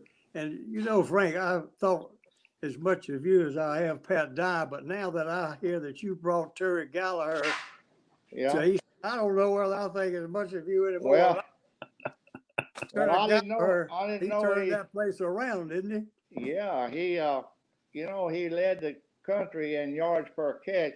Oh, we didn't throw it very much, but when we did, it was a pretty good game. It was a long game. And recruiting to East Carolina was great. If we got them on campus, we could get them. And I think that first year I signed 13 kids going to East Carolina. You brought them in from Georgia. You sure did. Yeah. And by the way, tell Sarah hello. This is wonderful. Oh yeah, she's doing good. She's hanging right in there with me now. I'm a little old now. But Henry, you look great. I look like death warmed over. And, well, like I told our fellows earlier, I'm hanging in like an old rusted nail. Yeah, well. But, I tell you what, I just became a few years younger talking to you. Yeah, well, that'll make and I saw Tony Collins is with us. Did I see Tony appearance?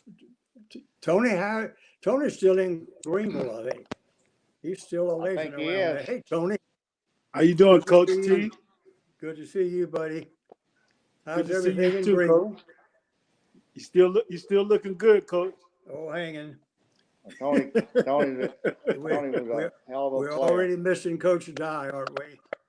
How you doing, Coach Argo? I'm doing great. I miss my buddy. I know you do. Me too. Well, I've got a quick story to tell on Coach Orgel and Coach Dye. You know, they played together at Georgia, and I think they were captains or roommates that last year. Yeah. Well, Pat Dye told this story that they had a competition one day is who could put the other one on the ground. You know, Pat Dye was quite much of a man, and Frank Dorler was quite much of a man. And Frank, he used to tell that story about the old Coach Butts or somebody. And he used to wrestle some of the players, and some of the players would put him Well, on. we wrestled. We didn't have a big weight room, and we wrestled in the off season. And one day he was paired up with me, and and I got him on his back. And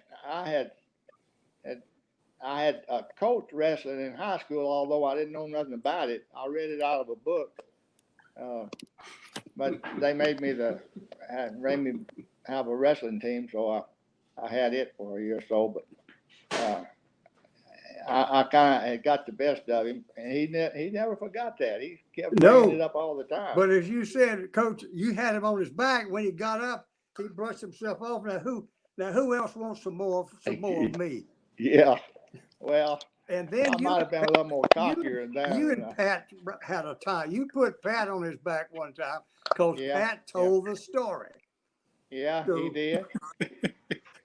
Well, you know, I tell you, we had some great times, and you did, Frank. You did. know, when he didn't know Doug Smith, I recruited Doug Smith, and I told Pat, I said, I don't see how in the world we can get this guy, but I really like him. He's a great player. He played nose guard and wide receiver in Bayboro. Can you believe that? And went out and was on the kickoff return teams at 6'5", 285, outrun. He does all the special teams. And you know, Pat said, how in the world did that guy get interested in us? And I said, Coach, I was sitting in his house one morning, and his mama was making some biscuits, and Miss Mary, I said, Miss Mary, what happened to Doug? Why does he talk like he does? Because he stuttered really bad. And she said, Coach, I had 7 boys and 7 girls, and all my boys stuttered, and none of the girls stuttered. And I said, well, Miss Mary, reason why none of the girls stuttered? She said, I guess God just wanted them boys to stutter and not the girls. And I said, well, I don't know if I believe all that. I said, I tell you what I'm gonna do. If he were to come to East Carolina, I'm gonna do something about that stutter. She said, well, what can you do? And I said, I'm gonna get him in a class that's gonna teach him how to get over the stuttering part. And she said, well, nobody's ever brought that up to me. And I said, well, I'm going to do it because if he's as good as I think he's going to be on radio and television a lot. Well, and that's I don't good. want him stuttering during that. And I brought Pat down there, and he saw him, and Pat went and met that family, and I'm telling you what, as tough as he could be on the practice field and coaching, he could turn that charm on in the kids' home. And it was a different side that you would never see on the practice field. But he had turned that charm on in the living room with those kids, and they would absolutely love him. Speaking of that, Tony, talk about your recruitment coming to East Carolina when you first met Coach Dye. Wow, man, you got to get the whole picture on this thing because I had signed a letter of intent to go to the University of Florida, and when you become a senior, you get 5 official visits. My 4th visit was to the University of Florida, and my whole goal was to make it to the NFL.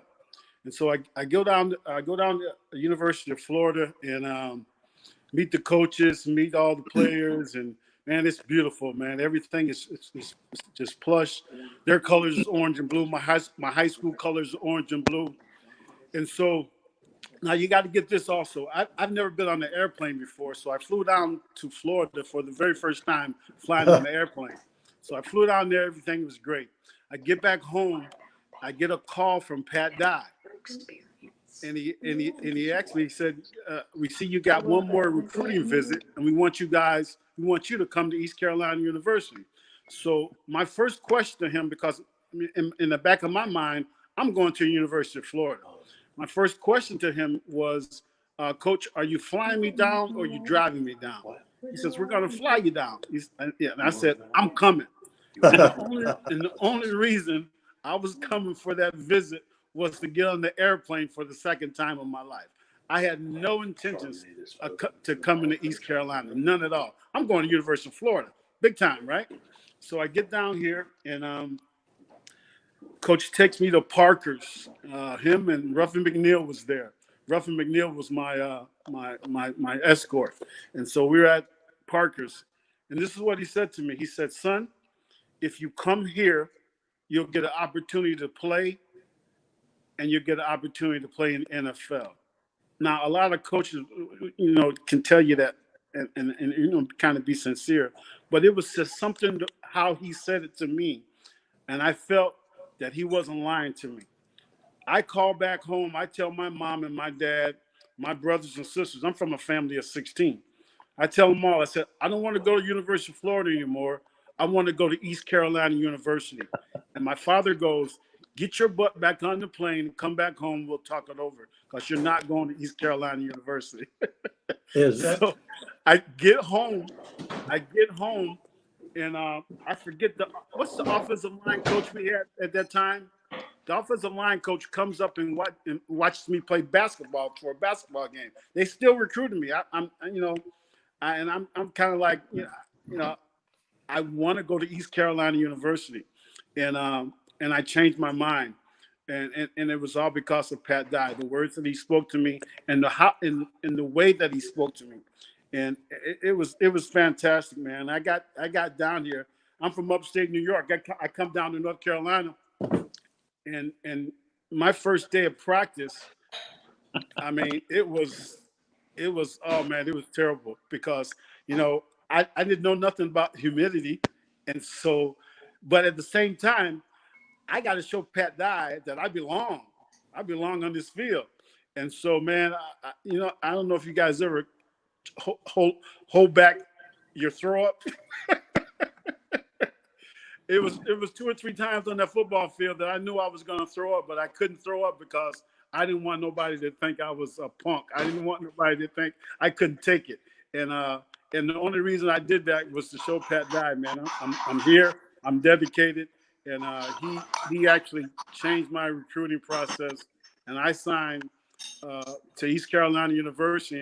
And I got to tell you this part. My father goes, I heard of North Carolina and I heard of South Carolina, but where in the hell is East Carolina? How did we find you, Tony? How did Coach Dye know about Because he was a great player. Hey, you know what? I have no idea, Coach. I have no idea because I wasn't recruited by East Carolina, not up until my last week after I signed the letter of intent to University of Florida. Because see, I'd never heard of East Carolina before. Never heard of them. Coach Dye can recognize the back because we had some great backs. Yeah. And the only reason I came down here was because I was going to get on the airplane again. That's the only reason I came to East Carolina for the visit. Well, now I know why you ran 90, 87-yard touchdowns against Florida or Miami. Florida State. Was it Florida State? Florida State. Okay. Hey, Kyle. Yeah. I've got to jump. I want to share a few parting words. First, I want to say how great it is to see Coach Trevathan and Tony Collins. I knew him as AC. That's what we call him. Right. Yeah. That's what we call him.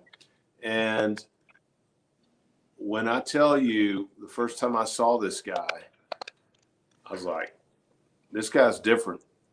I mean, he belonged at a University of Florida. He belonged in the SEC. He was an elite talent. And like Doug Smith on the defensive side, we didn't get many of those guys at all. And so I so appreciate AC putting his faith in my dad's hands, especially coming from New York and having offers at the University of Florida and all that. And it's great to see you, man. I enjoyed seeing you. I think we saw each other at the 2014 good seeing you too, Carolina game, which I want to mention that story, and then I'm gonna say a couple of parting words. I'm gonna let y'all have it because I know y'all want to talk, but there are probably four football games that I know were super, super, super special to my dad. And I'll do them in chronological order. The 75 game against Carolina in Chapel Hill, that locker room and that bus ride home back to Greenville with Mike Weaver leading the singing and the harmonizing. It is a day that my dad, and my family will never, ever forget. The next one was the 1982 Auburn-Alabama game. It was Dad's second year at Auburn. Auburn hadn't beaten Alabama in 9 years. That was an epic game. It was Bo's freshman year. That was an amazing one. 1989, which was the first time Alabama came to Auburn to play in the Iron Bowl.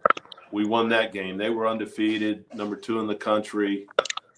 And we had a really good team, but not a great team, but we beat them. That was the third one. But that 2014 East Carolina game, and I told Bubba this earlier today. I've been blessed to be very, very successful. A lot of that is because my good name and the brand my dad had in football and the entree that offered me and all the great things that he taught me, like he taught his players about the importance of hard work and all those things. So where I'm going with this is I don't fly around on private jets. I don't even charter planes, whatever, but I chartered a plane to fly myself and my dad and my son, who's named Patrick Fain Dye III. We call him PD3. So it was 3 generations of Patrick Fain Dyes.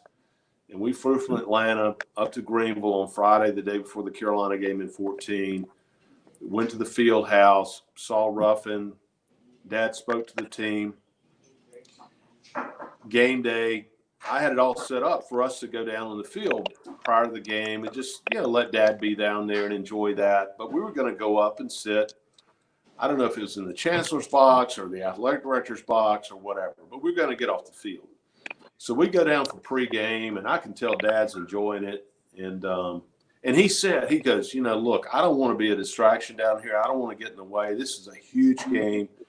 It was almost – he couldn't believe that Carolina was playing East Carolina in Greenville. That just didn't – I mean, we were just glad they played us for the first time in 1975, for the first time in 40 years or whatever it was. I mean, but to come to Greenville and have to play – so that resonated with him. So we're down there for pregame, and it's, East Carolina. I mean, Carolina is that's like playing Goliath, when you're at East Carolina. And so everybody's amped up. And I'm like, I turned to Dad. I said, Dad, are you ready to go up to the box now? Because the team had left the field. And he's like, you know what? I kind of like it down here. And let's just watch the first quarter down here. He said, but I'm really going to be careful about getting in the way. I'm not here to be a distraction, whatever. AC, by the end of the first quarter, this man is meeting dudes coming off out on the field, halfway out on the field, and damn chest bumping them. I mean, hugging Ruffin. He's all over the place. I couldn't drag him off the field. That was Siri. Anyways, could not drag him off the field, and we had the best time. And as you know, we were up, whatever. We left at the end of the third quarter because Dad wanted to beat traffic, and we were in the airplane flying over that great sunset. And I knew flying home that day. This was 2014, and he's 74 years old. He'd already had some health problems. I knew a couple things. That might be the last time he's going to be in Greenville. Might be the last time he ever sees East Carolina play. And to have 3 generations of Pat Dyes on that plane, and it was just so that's 2 of his 4 greatest experiences in football that I'm aware of involve East Carolina. Awesome. And you know, and both of them were Carolina, 75 in Chapel Hill and then 2014 in Greenville. And he loved that school. He loved his players. AC, you weren't on probably earlier when I said this. Rodney Garner, who played for Dad at Auburn and coaches at Auburn now. You guys were like sons to him, sons, and like brothers to me. And I was glad to share him with y'all. And just to tell you who this man was, I can't even describe to you. I'm not talking about hundreds of texts and calls and emails from around the country. I'm talking thousands to me from guys like Bill Parcells, Nick Saban, Andy Reid, Kirby Smart, Jeremy Pruitt, Bobby Cremins. I mean, you name the coach, and just talking about how much they admired and respected him as a coach, and more importantly to me as a son, as a man.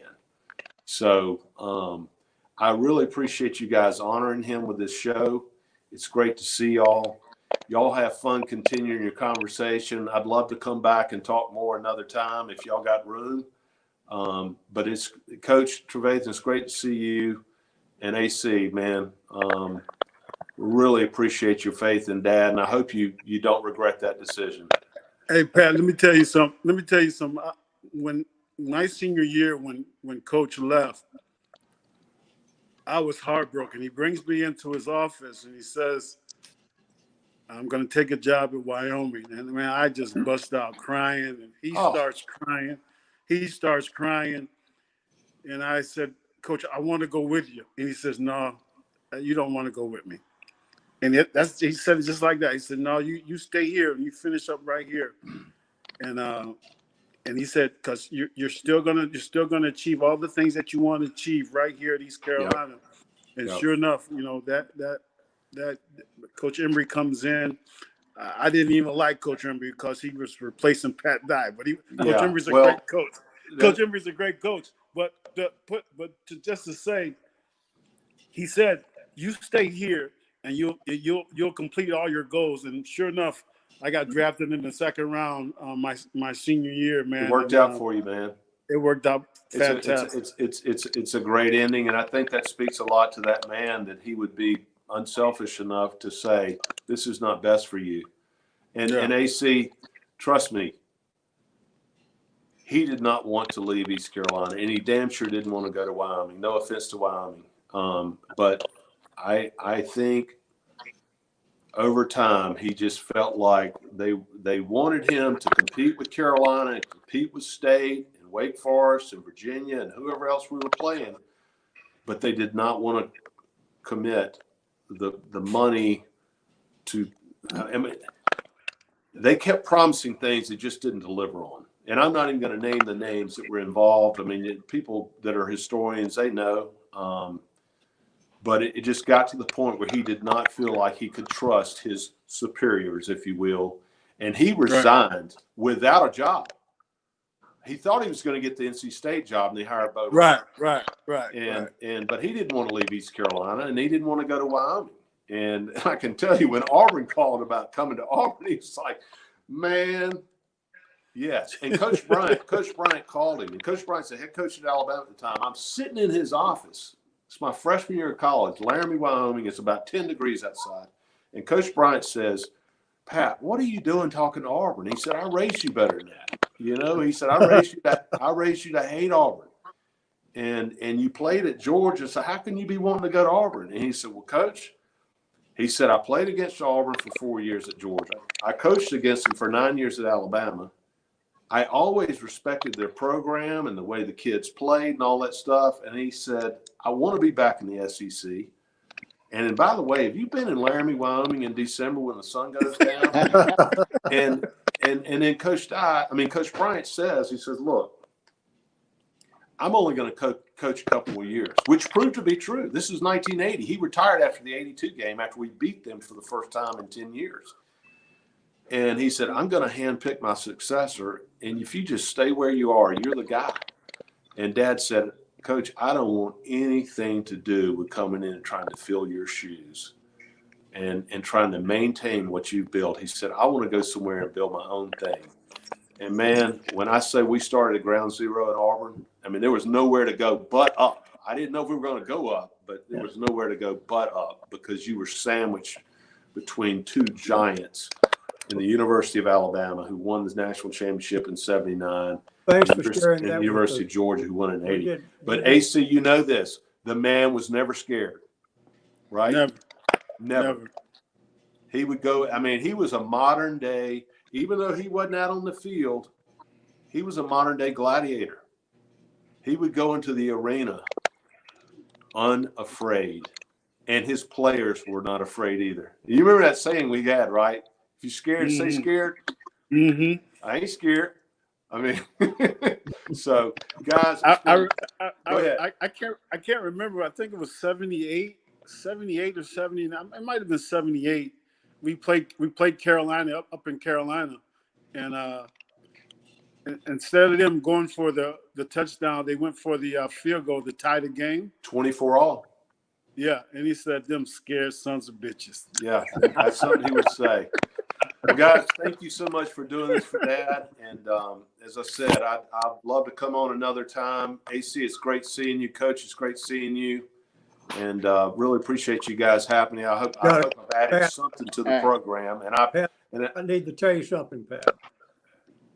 You were giving thanks for what we meant to your dad and so forth. My son played for your dad at East Carolina for 4 years. He and Leander Green were the two quarterbacks. Let me thank your dad and you in behalf of what that meant to my son, who's now coaching at NC State. Thank you for that. Yeah. Well, Coach. Hey, Pat. One of the beauties of being a coach, and I said this earlier, that man touched not dozens of lives, not hundreds of lives. That man touched thousands of lives during his 30-year Hall of Fame coaching career. And I mean from all walks, black, white, rich, poor, inner city, country. It didn't make any difference. He had an ability to transcend socioeconomic background, geographic background, country, city, whatever. He was a special man, and those knew him, and y'all do, knew what he was like. And the world was a better place because of him. Football was a better place because of him. My family is a better place. My life is a better place because of him. And I hope that the great majority of the players that he coached can say their life is a better place because of, or but they've had a better life because of him. And I've had so many tell me that, and I'm just blessed to have had him for 57 years. And last thing I want to say to y'all, you would not believe, I mean, it's just the people that have reached out, I mean, with respect, and he was beloved, he was admired, and he was respected. And the greatest thing about him, he could transcend rivalries. I got Alabama people calling, Georgia people calling, North Carolina people calling, even though he was East Carolina. He had that ability to transcend rivalries. The man was inducted to the University of Georgia Circle of Honor, even though he beat them. He was 8-4 against Georgia as the head coach at Auburn. He just had that ability to overcome those kind of things. So anyhow, it's great to see y'all. I'm going to sign off. Y'all have a great night and a great rest of the show. All right. Thank y'all. Thanks, Pat. Thanks so much, Pat. All right. All right. Good to be with you, Pat. That was Pat Dye Jr. there joining us. And Bubba, we got anybody else that's going to join us right now, or we are where we are? There you see the lightning bolt himself, Coach Bolt. Good to talk to you again.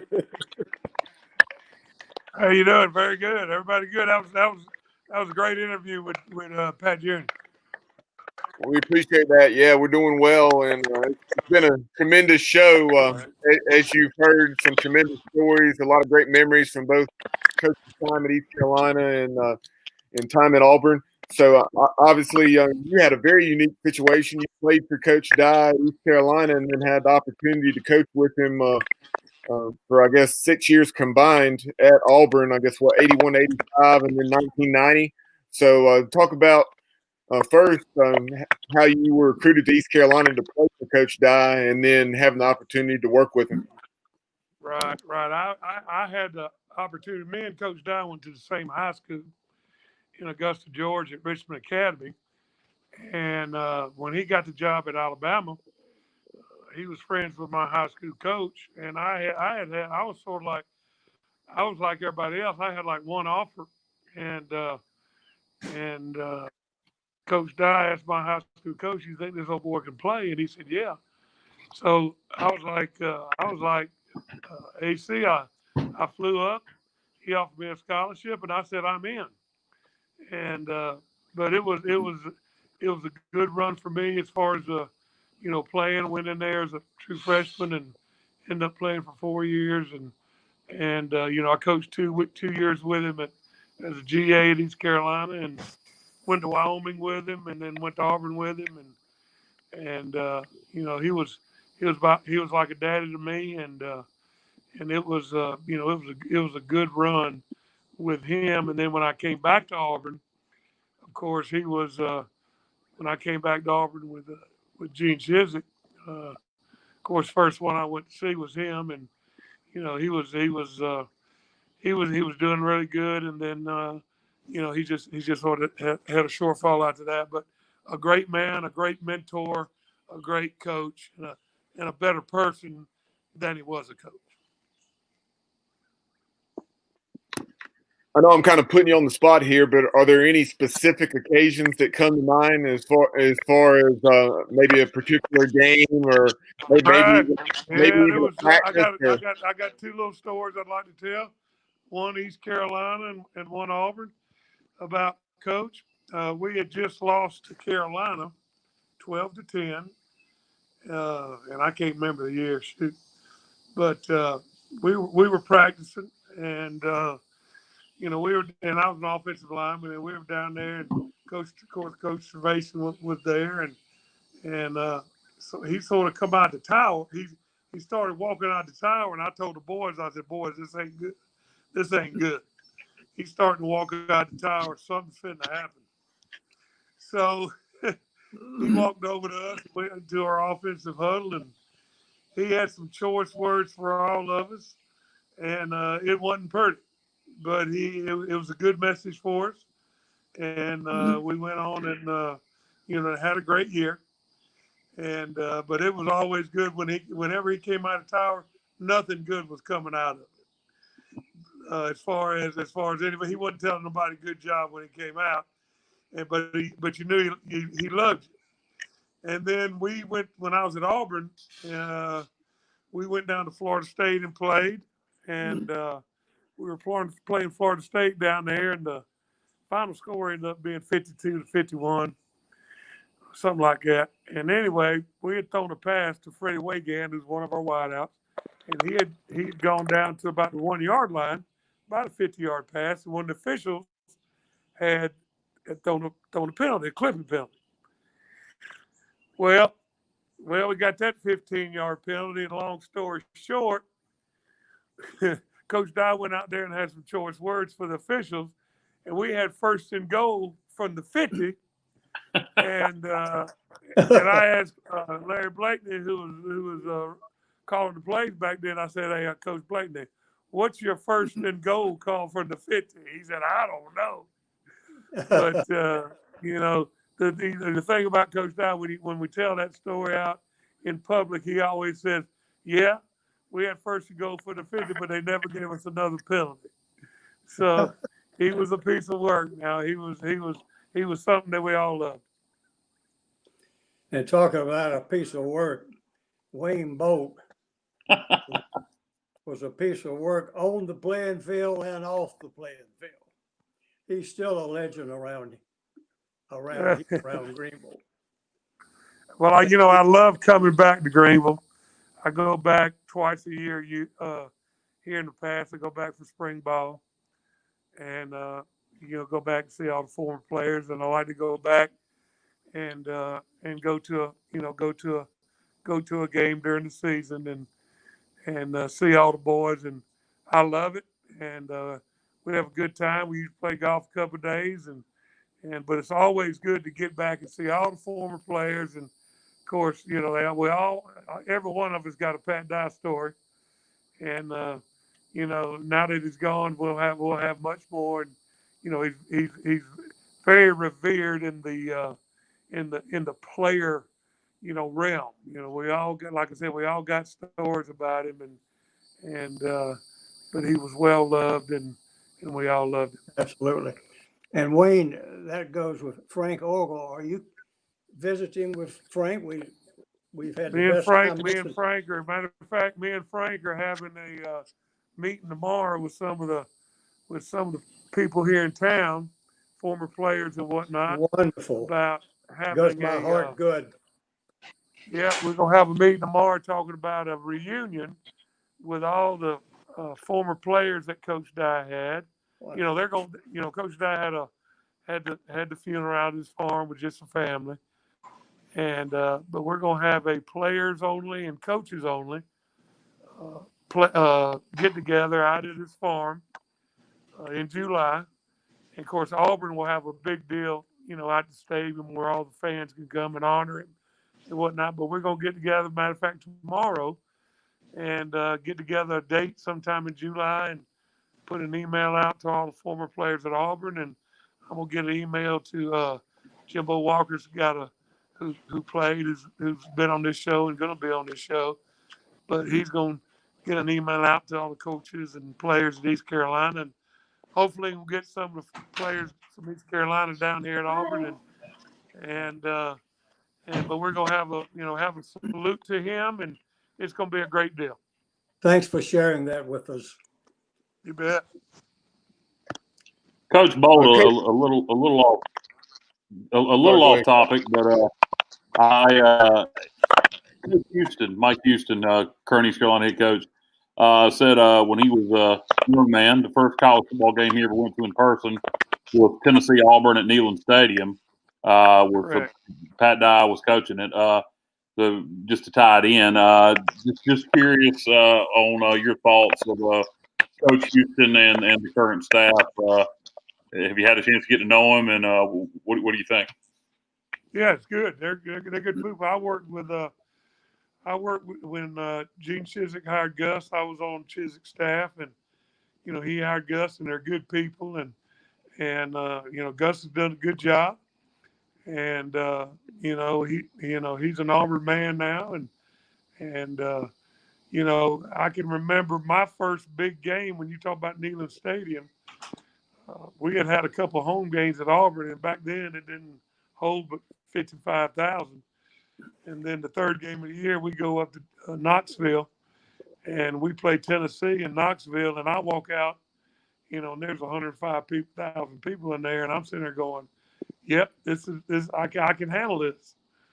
I can handle this deal." But some of the big crowds that we played in were, been there and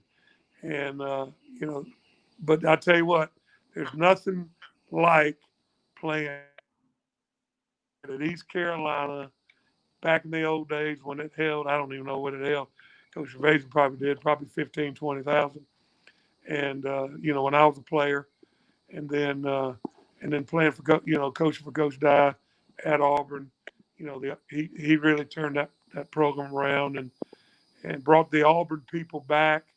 And then I was at Auburn, and Pat Jr. talked about the 1989 team that when Alabama came to Auburn and played for the first time when Auburn played at Legion Field. I was coaching at Clemson then, and I came, and me and my wife Linda, who we got married. We've been married 39 years now.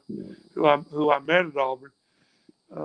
We went to that game, and it was electric, and it was awesome, and and there's nothing. That game was unbelievable. Matter of fact, my wife went down Alabama bus, couldn't get through the Auburn people, and she's born and raised in Auburn and worked at Auburn ticket office for 25 years. She went down, and she's the most reserved person in the world, and everybody will tell you that.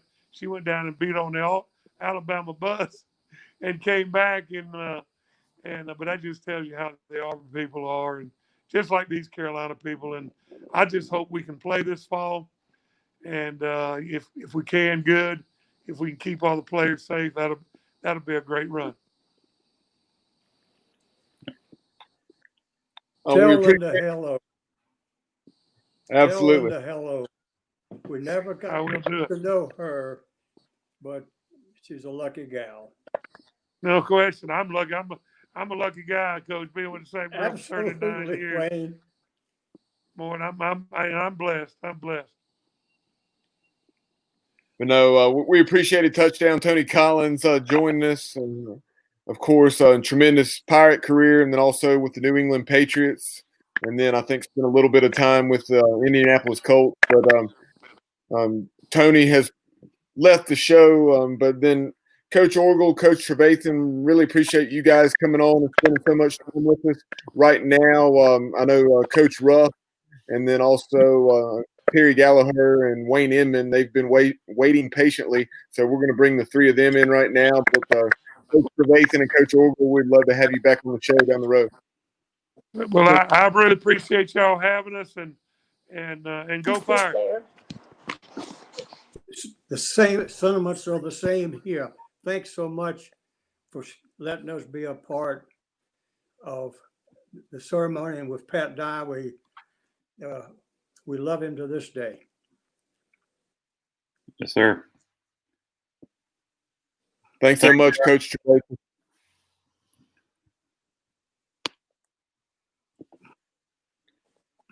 All right. Anytime now, we should have Coach Ruff and then also Wayne Inman, who was an excellent offensive lineman for the Pirates. And then, of course, our friend of the show, Terry Gallaher. What's up, Ruff? Hey, what's up, man? What's up, Wayne? What's up, Ruff? What's up, boy? When you bringing the boat up? I can't bring the boat up, man. You got to come to it. You know what? That's the day. Hey, huh? I told you I'd take care of your boat before y'all headed to bring it up here. Hey, there you go. You good? There's Buck. What's up, Buck? What's up? Who's those old men y'all brought on? What are you talking about? You two guys, I tell you what, y'all aged. I didn't. See, I looked old way back then. We know why. Yeah, good to see you guys. Dave, I told you to stop trying to cover up Wayne's face. Will you help us with the overlay if you can? Well, Terry, you talk about guys looking old. Well, see, ugly don't age; it just stays ugly. Look here, it's it's all a matter of perspective. Oh. It's all about how you look at it. With the logo. Look at there. Yeah. Hey, he's got to get underneath it. Yeah, maybe Bubba can help me with that on the overlay. Anyway, thank you guys for coming on tonight, for honoring a great man, somebody that unfortunately we didn't get to know personally. Like, we did have him on the 78 show, but somebody that we think a lot of for Pirate Nation, and that's Coach Pat Dye. And I don't know who wants to take it, Coach Ruff, if you want to, or Coach Inman, or Coach Gallaher, all three of you coaches. One of the questions I want to ask you guys, it amazes me, there's so many accomplishments, but one thing, how many coaches that Coach Dye had in his coaching tree? It amazes me. You know, I think that's one thing that needs to be researched. I know a lot of the guys we played with are coaching, and I don't think that's by accident. I think it's by design and by influence by coach. And but that's a great assignment there, David. All right. Bubba's the numbers guy, so maybe he can help me. I went to East Carolina. Math is not my subject. So, Ralph, when Pat Jr. was on, he mentioned about how Pat could say anything to anybody, stuff that other people would say that would piss him off, and Coach Dye could get away with it. And it kind of made me think of you, and what you used to say about real recognizes real. And that's probably why Coach Dye could get away with saying that kind of stuff, because he was real. And when he said it, you knew it came from the heart. Well, I think all the guys on the test that you have on, and Bunk and Wayne can as well. I think Pat Jr. did a great job, and you guys have really done a great job with this program. But Coach was one of those guys that everybody calls tough love, and it was hard. He made it so hard that you had to depend on one another. And he took us to a place, I think everybody would agree, that we couldn't go to by ourselves. I mean, it was where we had to depend on each other to make it through the day, make it through a practice, make it through a rep. And so he can say some things to you that we can't repeat on here. This is a G-rated show, but I think all the guys knew us with love, and you wouldn't have so many outpourings if anybody took and I tell you, and Buck can talk to it, so can Wayne, and just talk to Wayne Boat. But at that time at East Carolina, there was no problem, and it was a team.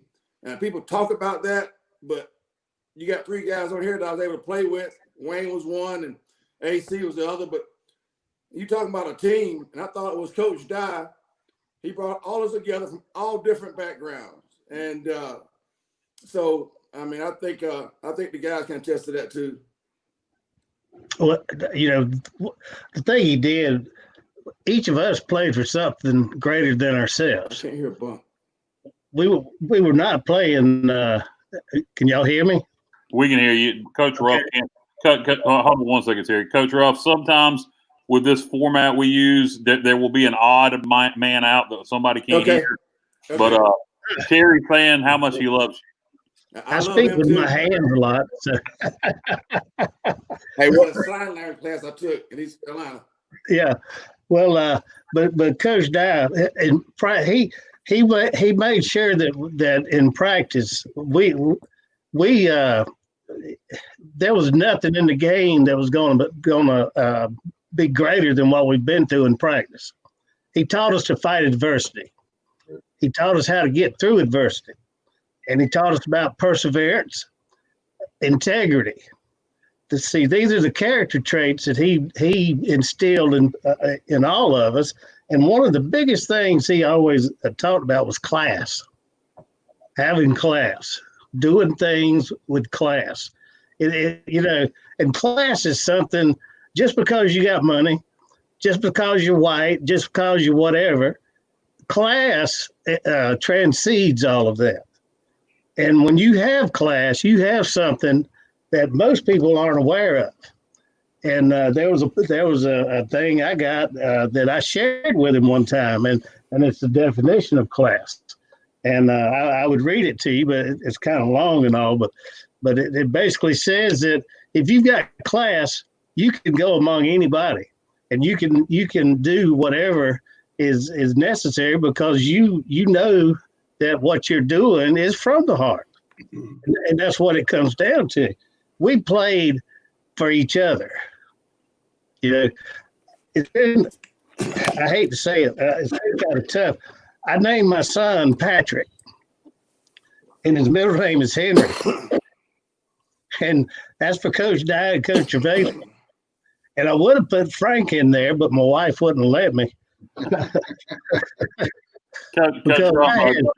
I had to say, the guy that recruited me to East Carolina, the person I played for as far as position, and then the head coach were there the entire career.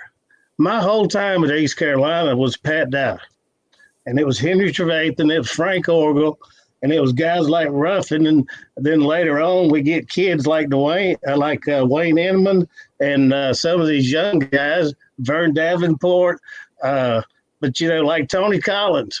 Tony's from New York. He had no clue where he was when he got down to Eastern North Carolina. Talking about AC right now.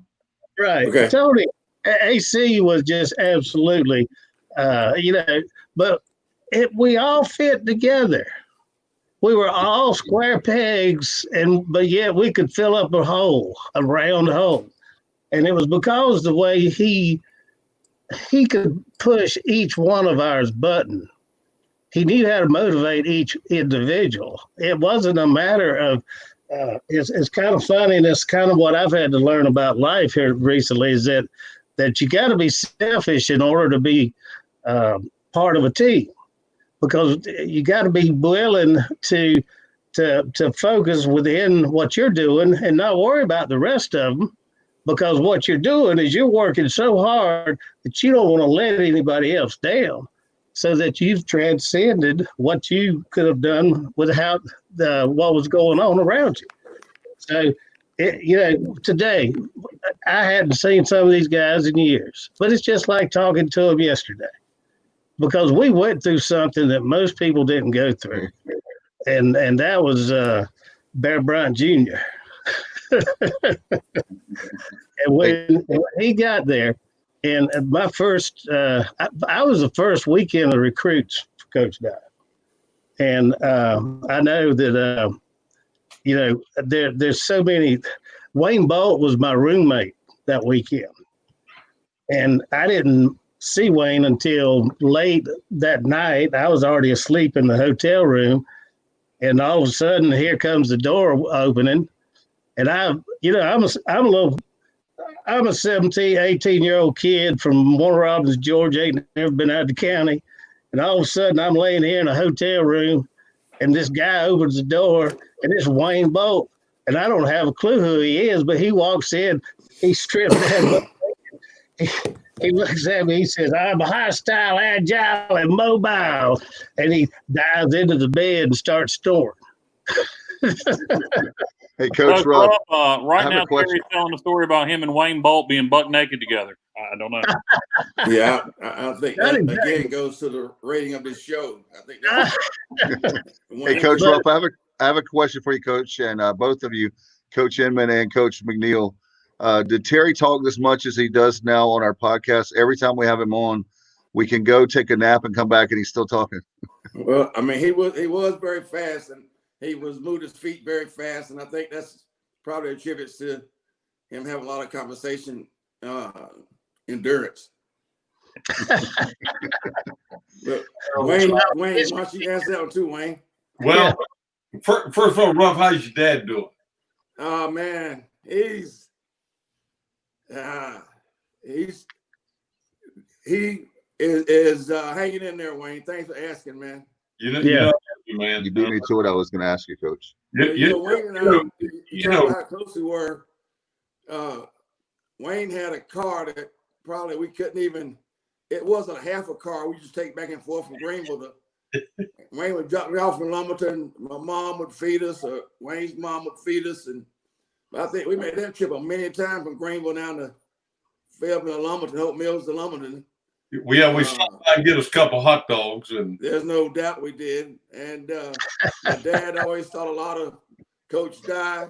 I mentioned in an interview the other day that there were two men. My mom was the light, and but Coach Dye and my dad were the lights that led to my coaching, my life, influence as a man. And when I see Coach Dye, I thought about my dad. When I see my dad, I think about Coach Dye. So it we hanging in there. It's been it wasn't a hard decision. It was time to be a son.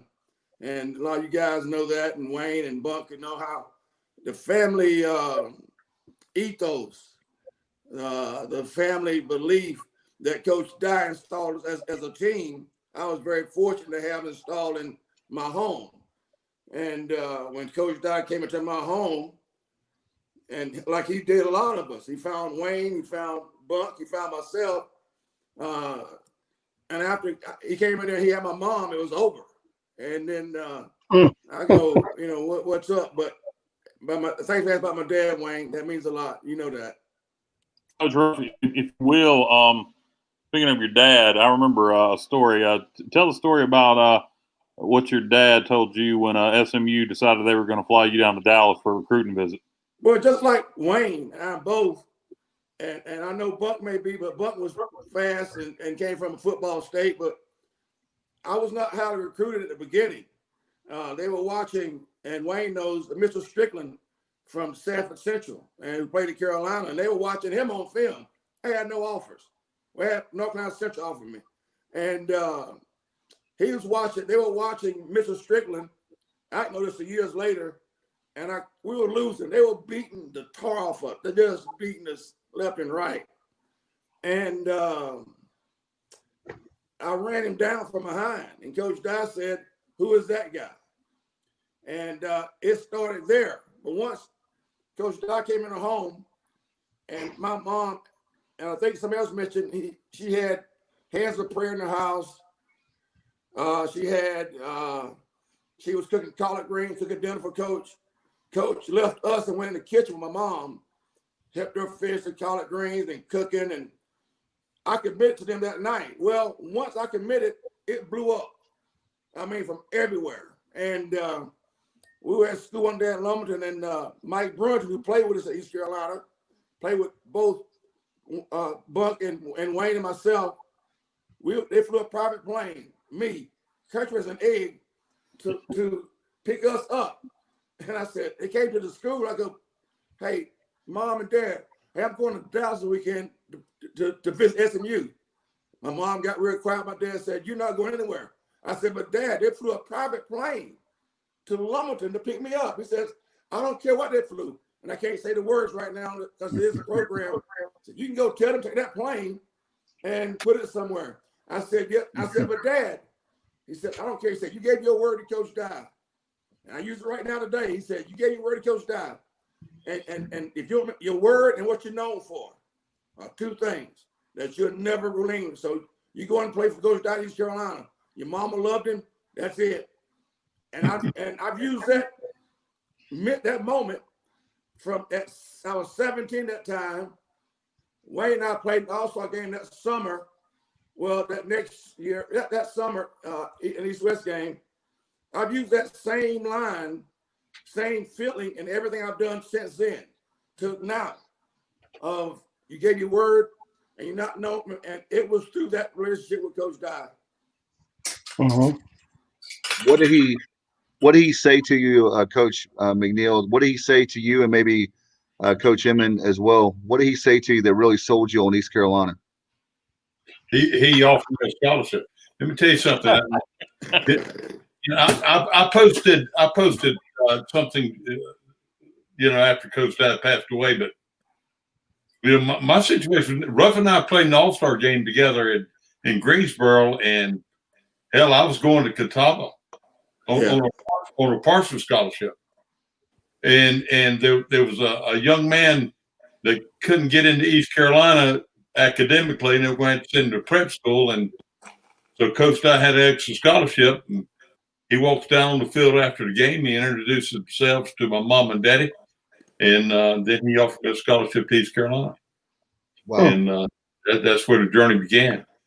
So you're talking about a young man that nobody wanted. And Coach Dye saw a little something extra in him, and gave me an opportunity to play and had an opportunity to go out there and compete and and be part of something special. I think that Buck can attest to this because Buck was next level speed even today. Our teams were as fast as any team you could imagine. Yeah. And just like Wayne, he found us the same way. Somebody asked me about an interception. I was the slowest guy on defense at 4.5 something, And but Coach Dye had that knack of finding the right things. Buck was extremely fast, high level speed. Wayne, athletic, All-American. And I was just fortunate, man. That's how Coach was. And he built the team. And he made us believe in what we were doing. He made us take pride in being from Eastern 95, Eastern North Carolina, and took pride in that. And it was there was a bond that right now we see each other. It's like I just saw Bump yesterday or Wayne yesterday or AC. That's that bond that comes from a relationship that I think, in my opinion, that Coach tied in with all of us, not just us, but like Pat Jimmy said, there's thousands of us that feel the same way. Coach, I know with Coach McNeill, I know that with you, with a lot of things that you've said, one of the things that you said was putting your big boy's pants on. Did that come from Coach Dye, or where did that come from? I think from Coach Dye, and I think Wayne and Buck can attest, you become yourself, and sayings come up, and it may have been before a big game. I can't remember if Coach Dye said it to us or not, but it's a big boy pants game, and you better have your big boy pants on and big boy shoulder pads on. I can't remember, but the influence came from Coach Dye. I can tell you that. Right. Well, we hit we hit at practice. We went best on best. We didn't just good, as Coach would say. Yeah, we didn't go out there and just walk around and look pretty and play without shoulder pads and stuff. We got after it. Hey. And by the time traveling was shoot. We were happy to see Thursday get there. You guys remember the day we were out there scrimmaging and ones on ones. It was at the end of an open week. We're out there, we're going ones on ones. And Coach Dye came out of the tower. And it was one of those what Coach Dye called a character days where, the sweat dripping in your eyes and your mouth and his other places out of the tower. And when you saw him come out of the tower, the first thing he did was make sure your chin strap was tight because he went down the V huddle. I heard Bolt made reference to it earlier. He went down the V huddle and had a few choice words to say to everybody. And you look clear across and he grabbed Jeff Higgins by the face mask and Jeff was the center and he was dragging Jeff around. And Jeff was calling the huddle, huddle, huddle, and everybody's chasing Jeff. And then that's true. Hey, I'm telling the truth. That is absolutely the truth. Because I'm gonna tell you, I was there in the huddle, but what we did was split ends. The split ends. We came in and gave the play to the quarterback, so we were always standing toward the back of the V, the open end. Yeah, and so when I saw Coach Dye coming our way, I backed out of the huddle. Yeah, well, they're gonna think you did. And he went there. I was like, I wasn't doing on that one. Yeah, he went to Mulholland. He went to me. He went to Higgins. He went to everyone up. Wow. He went to Cass, and he went right there. And let me tell you something. And you look across over there at the defense, and their eyes are big and wide, Ruffin over there. You see the white in his eyes, and they're strapping it over because they know it's getting ready to hit the fan. It's getting ready to hit it. Let me tell you, only one can win. Only one guy can win. And the thing that people don't realize, I loved it. I loved it. When he came down. Let me tell you something. I was inspired because Pat Dye inspired me. There's no doubt. He wouldn't touch a rung coming down those stairs. It was sliding like Superman. You hear those Riddell's hit, boom. Time to get on. Just look. But and he could push you. But we all loved him, and we've had him tossing guys off the field a couple of times too. Great players and. I've seen him run the coaches off the field because he said he wasn't going to let his coaching staff let us walk around and feel sorry for ourselves. And tell you something, when he took charge, he took charge. And I all the time. His assistant coaches taught you football. Yeah. Coach Dye taught you life. Yeah. And he taught you life lessons. And he taught you what it meant to be something special and what it meant to be a part of something special. And, I'm very fortunate and I've stayed in touch with Coach Dye over the years. And I talk to him periodically. And he's always told me, he said, you can coach him as hard as you love him, Ruff. And as long as a young man, I don't care how hard you coach it, but as long as that young man knows you love him and care about him, he'll do anything in the world for it. Anything in the world. I think one of the things you can watch, and I know, and I just learned this, you can watch how a group or a team plays, how hard they play, how intense they play, how fun and sound they are, and it's a reflection of the coach. It's just like what Wayne said, and Buck, I know said, I can't hear him, but I know he said it. You can watch the team and tell how he play, how they're coached. And we would not dare let coach down, or like he told us, you represent your mamas and your daddies. And knowing that you were representing your mamas and daddies every time on the field, he made sure you remember that before you step out that gate.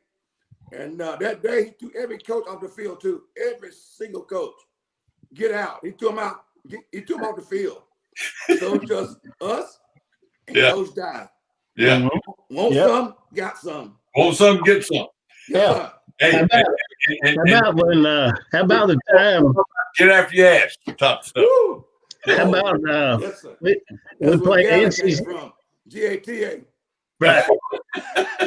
We played came from those sessions. Yeah. We played NC State, and we lost the game, close game, and we get back to Greenville, and usually we didn't have a curfew after the game, but that night he said 1 o'clock curfew. Everybody be in your room at 1 a.m. So here we go at 1 o'clock. They're coming around. Got the coach that lived in the dorms taking note of who everybody was. Well, next day when we went to the Sunday meeting, we always met at 2, I believe. And, we go over the game and all that and go out and jog. We kind of stretched a little bit, didn't do much, but just kind of watch film. Well, when we got over there was a lot of tension in the field house. And the coaches were kind of nervous looking. We get in there, and here comes Coach Dye walking down the hallway from his office, and he's got the hair on the back of his neck was standing up. If that hair on the back of his neck stood up, something's fixing to happen. So here we are sitting in there, and he comes in, and all he says is, he looks at everybody and goes, "What time did you get in last night?" Whatever. He'd walk around to the next guy. "What time did you get in? What time did you get in?" And he went around the circle. Remember how we'd sit in the chairs around the wall? And so he got to the end of it, and he didn't do anything else. He just turned, looked at the coaches, and said, "Take them out and run them."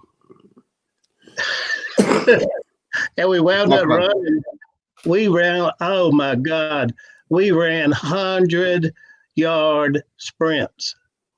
And I don't know how many, but we ran them for a while. And what it was is people had broken curfew, and rather than he wasn't going to, run one of, it was a team thing. So every one of us had to go out there, and it was not a good day. But he could, oh gosh, he could. But you knew what you were doing was going to make you better, because he always said you're either going to get better today or you're going to get worse. What you going to do? Coach Ruffy was talking about after the NC State game when y'all lost, and he had the curfew, and that he made all of y'all run because there are a few guys that didn't make the 1 a.m. curfew. And he was talking about the very fact that it was a team sport. So instead of the few run, the whole team ran 100-yard sprints. That's what Buck was talking about. Yeah, I use that same philosophy. Yeah. So the Musketeers, all for one, one for all. And you're talking about accountability hitting pretty tight. Everybody responsible. I'm sure Wayne has a similar method as well, but everybody's gonna be in this thing together. And I think that's how it was for us. Everything. It was what he believed in. And I gotta disagree a little bit with. I think Pat said he didn't think his dad was as far as strategy. I thought Coach had great strategy. As far as teaching you about the game, and I'm sure Wayne and Buck he taught us the game, the part of the game specifically about the first quarter, right before the half, first 5 minutes, fourth quarter, and it was something that became ingrained in you so much. You knew how to start the game, how to finish right before the half, coming out the half, and the fourth quarter, because we're in such great shape. Right. And he also stayed with the wishbone, even down at Auburn. That was a schematic. I went to the offense I went to because of the wishbone, even though it was throwing. So I really think Coach Dye did a good job of teaching, and as well as schematically too. Coach Ruff, when Pat Jr. was on earlier, I know you were tuned in there toward the end of Pat Jr.'s time on the show. He talked about 5 games that really meant a lot to his dad. And he was talking about he's going to ask you earlier when Coach Dye, Pat Dye Jr. was talking about 4 games that mattered to Coach the most. And the last one he talked about was a 2014 game. And oh, man. That was amazing. It was, having Coach back, and I know, Wayne and Bunk, but all the guys that played with us, but having a chance to be fortunate to be able to coach at East Carolina and be the head coach, then have the guy that brought us there come and talk to the team. And it was like, and Wayne, I'm telling you guys, when he was talking to the team, it was like we were in the locker room again. I on every single syllable, I was hanging my eyes, and of course, coaches don't cry; the eyeballs sweat, so I was not crying. That's right. But my eyeballs were sweating. Got 3 games. That was a Friday, and then Pat was right. He was on the sideline when the game started. He was so proud of what East Carolina had become with the crowd and having UNC come down, and he was on the sideline. And Pat was also right, Pat Jr. Coach was grabbing Zeke, just scored a touchdown on interception. He grabbed Zeke and said, "Way to go. Now get your ass ready to go back in. You got to go back on defense." It was amazing to see him. And when he had to leave, I didn't care about the game. It's wild y'all bring it up.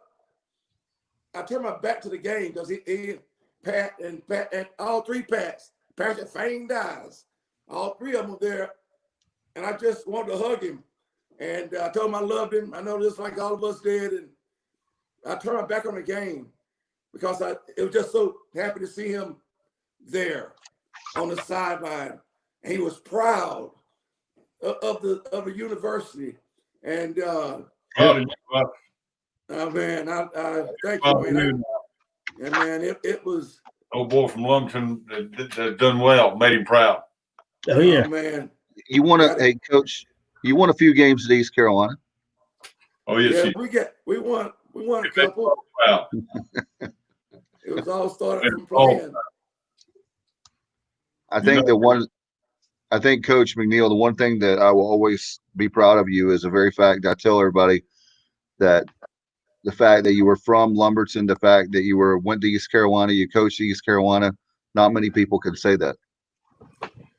Well, you know what? I felt the wins and losses 3 different ways. And these guys would too. You feel as a student and graduate from there. And then as a player, that's the second way. And then the coach, which is a blessing. All 3 were blessed, was third. So any win or any loss you felt 3 times. And thank you for that. I appreciate that, Dave. It was great to be able to come back and be a part. One question I had, and for all 3 of you that can chime in, because Coach was very big about being, I think that's where we had the giant killer would be Coach Dye. Is that why your record was so good, Coach McNeill? Is the fact that you guys, all 3 of you as players, you were able to beat NC States, the Dukes, the Carolinas, the ACC schools that at that time, I guess East Carolina people didn't expect East Carolina to beat those schools? Well, I think that's the key is that, and Wayne and Bunk can answer, but in my home, which is why Coach Dye, and I'm sure every kid, man that played for him, I say kid, but we relate so well because in my home, I was taught this: you're not better than anyone else, but no one is better than you. My parents said that all the time. No one's better than you, but you don't act like you're better than them. So for us, it wasn't, we knew we had worked this hard and we were as good as anybody we played. And that was, I say that now without any hesitation. The giant killer comes from, of course, what UNC represents and the rest of the in-state schools. But I think if you go around and ask the rest of the guys and these 2 guys, I'm sure Buck can chime in and Wayne, but in my home, that was it. No breaking point. And that's how I was taught. Well, Dave, we didn't. First of all, I say many times, you don't out recruit these other schools, you out coach them. And there wasn't a doubt in our mind. When Ruffin and I and Bunk played in East Carolina, nobody ever beat our ass. Excuse my language. Nobody ever beat our ass. We lost to some people. We lost. Yeah. But nobody whipped our ass. Yeah. Nope. And Coach Dow would always say, we'll be back to fight another day. We're going to go back to work. We're going to get back after it, and we're going to be back to fight another day. You didn't have a whole lot of time to feel sorry for yourself. You didn't have time to drown in self-pity. You had to come right back to work, right back on the horse. You went back to work and to defeat the next opponent. That's the way. That was our mentality. And we didn't blame. He didn't blame. But excuse me, Buck. When we walked on the field, it wasn't whether or not we were going to win or lose. It was on how bad we were going to whip your ass. There was no question about it. And when we lost, not got our ass whipped, but we lost, we were disappointed every time. Every time. We never lost or tied that we weren't disappointed. We wasn't like we played well today or we did okay today or, hey, keep your head up. It was none of that crap. We were pissed off because we lost and we shouldn't have lost. We never thought we should have lost. Nobody we ever played did we think we should have lost to. Nobody. No more victories. That's right. No, but is there a special? There was no blame. He didn't blame people. He didn't point fingers. Look now. He didn't point fingers. What he did was, we went back to work. It was simple as that. Yeah, you get back after it. You see what you did wrong and you correct it. And go back and play. So I hate that Ruffin came here. So anyway, go ahead, Wayne. It's perfect that you can't hear him, Ruff. He's not saying anything anyway, so it's all good. Yeah. I wish I could hear. I'm older than both of these guys. So he said he's older than both of y'all. I want to share a couple. About 1 year. No, he's about 6 years older than we are. Well, yeah, you are. You were. Hey, Ruffin and Wayne. I tell him all the time. He's the only guy in East Carolina history to have about 6 senior years. So. Oh, there's no doubt. No, Tim Swords had the most senior years. Tim Swords had a lot of years. But the couple things I want to share, and I'll let you bring someone else on. I'm very fortunate, and as Ruff is and as Buck is, to have, and all these other guys that had the opportunity to play under Coach Dye, because he made us better people, no doubt. And not only did he make us better people. Let me tell you something. I got 2 boys, and both of them coach football, and both of them love Pat Dye.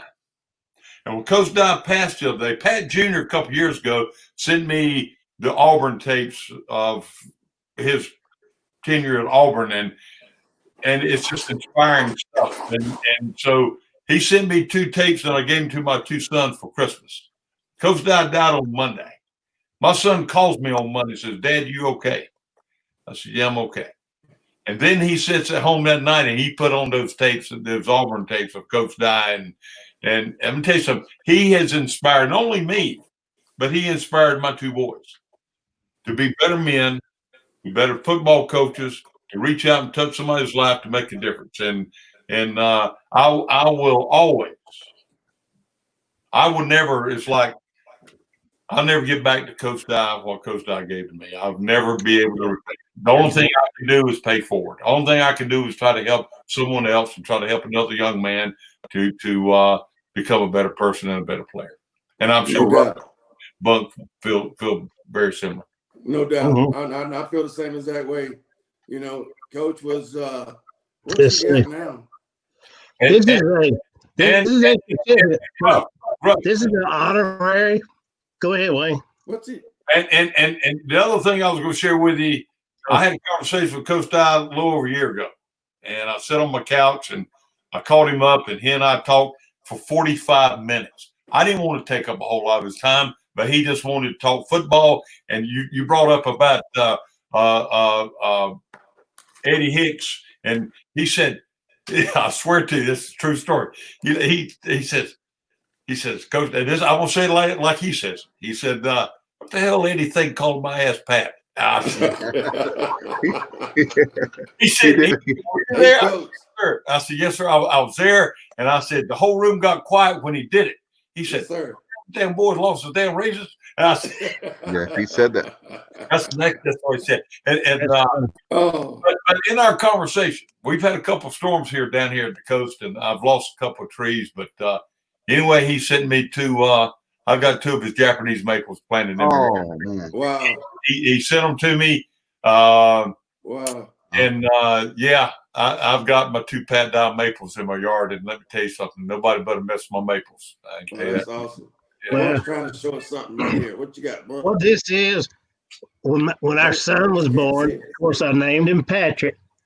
And I think you can see it. This is an honorary scholarship to Auburn University. And it's signed by Pat Dye and Pat Sullivan. Wow. To Pat Gallaher. And wow. Yeah. So that's the kind of man he is. I mean, he'll work you to death and then pick you up and love you to death. And the 2 things that I learned from him, and that is always love. That love is going to be what takes care of everything. And the other is love and forgiveness. Be able to forgive people, because if you don't, you're going to go through life miserable. But he taught us hard work, effort, sweat, that will make, that will take. You go out there, you work hard, and things will take care of themselves. You don't focus on the final thing. Take care of what is right there in front of you. And there's my first year, I swear, at the end of practice, every day he'd say, I'm going to get your scholarship, Gallaher. I'm going to get your scholarship. And he tried to run me off every day. But I tell you what, Coach Orgel got me there. Coach Vathan kept me there. And Coach Dye tried to run me off every day. He's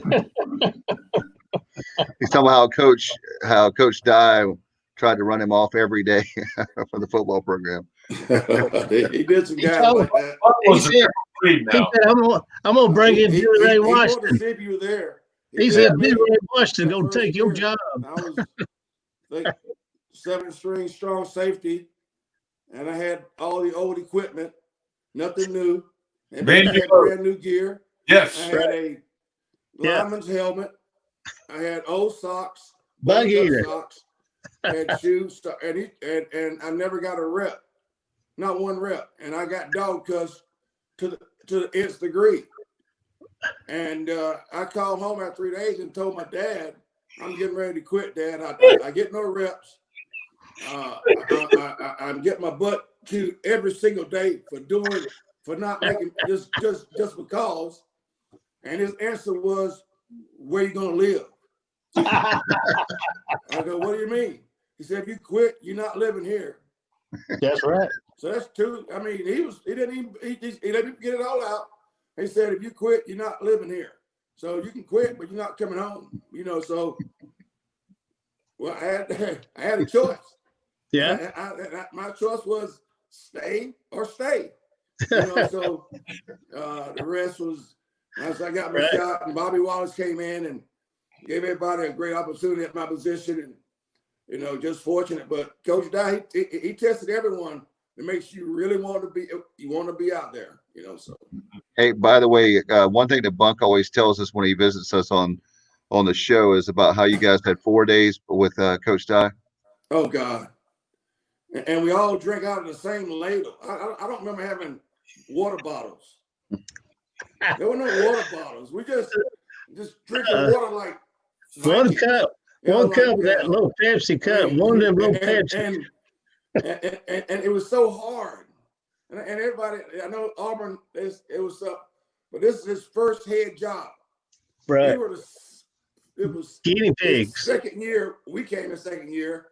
Buck was there, I think, the first year. 74. It was no holds barred. We took salt tablets. What's a salt tablet? Yeah. But we took them. Right. And, but right. we knew why later, because in the game we never got tired. Never. No. Awesome. We never felt fatigue. He said, if you get cramps, I ain't coming out there to get. And Wayne said it. The toughness part came. You made it through those practices.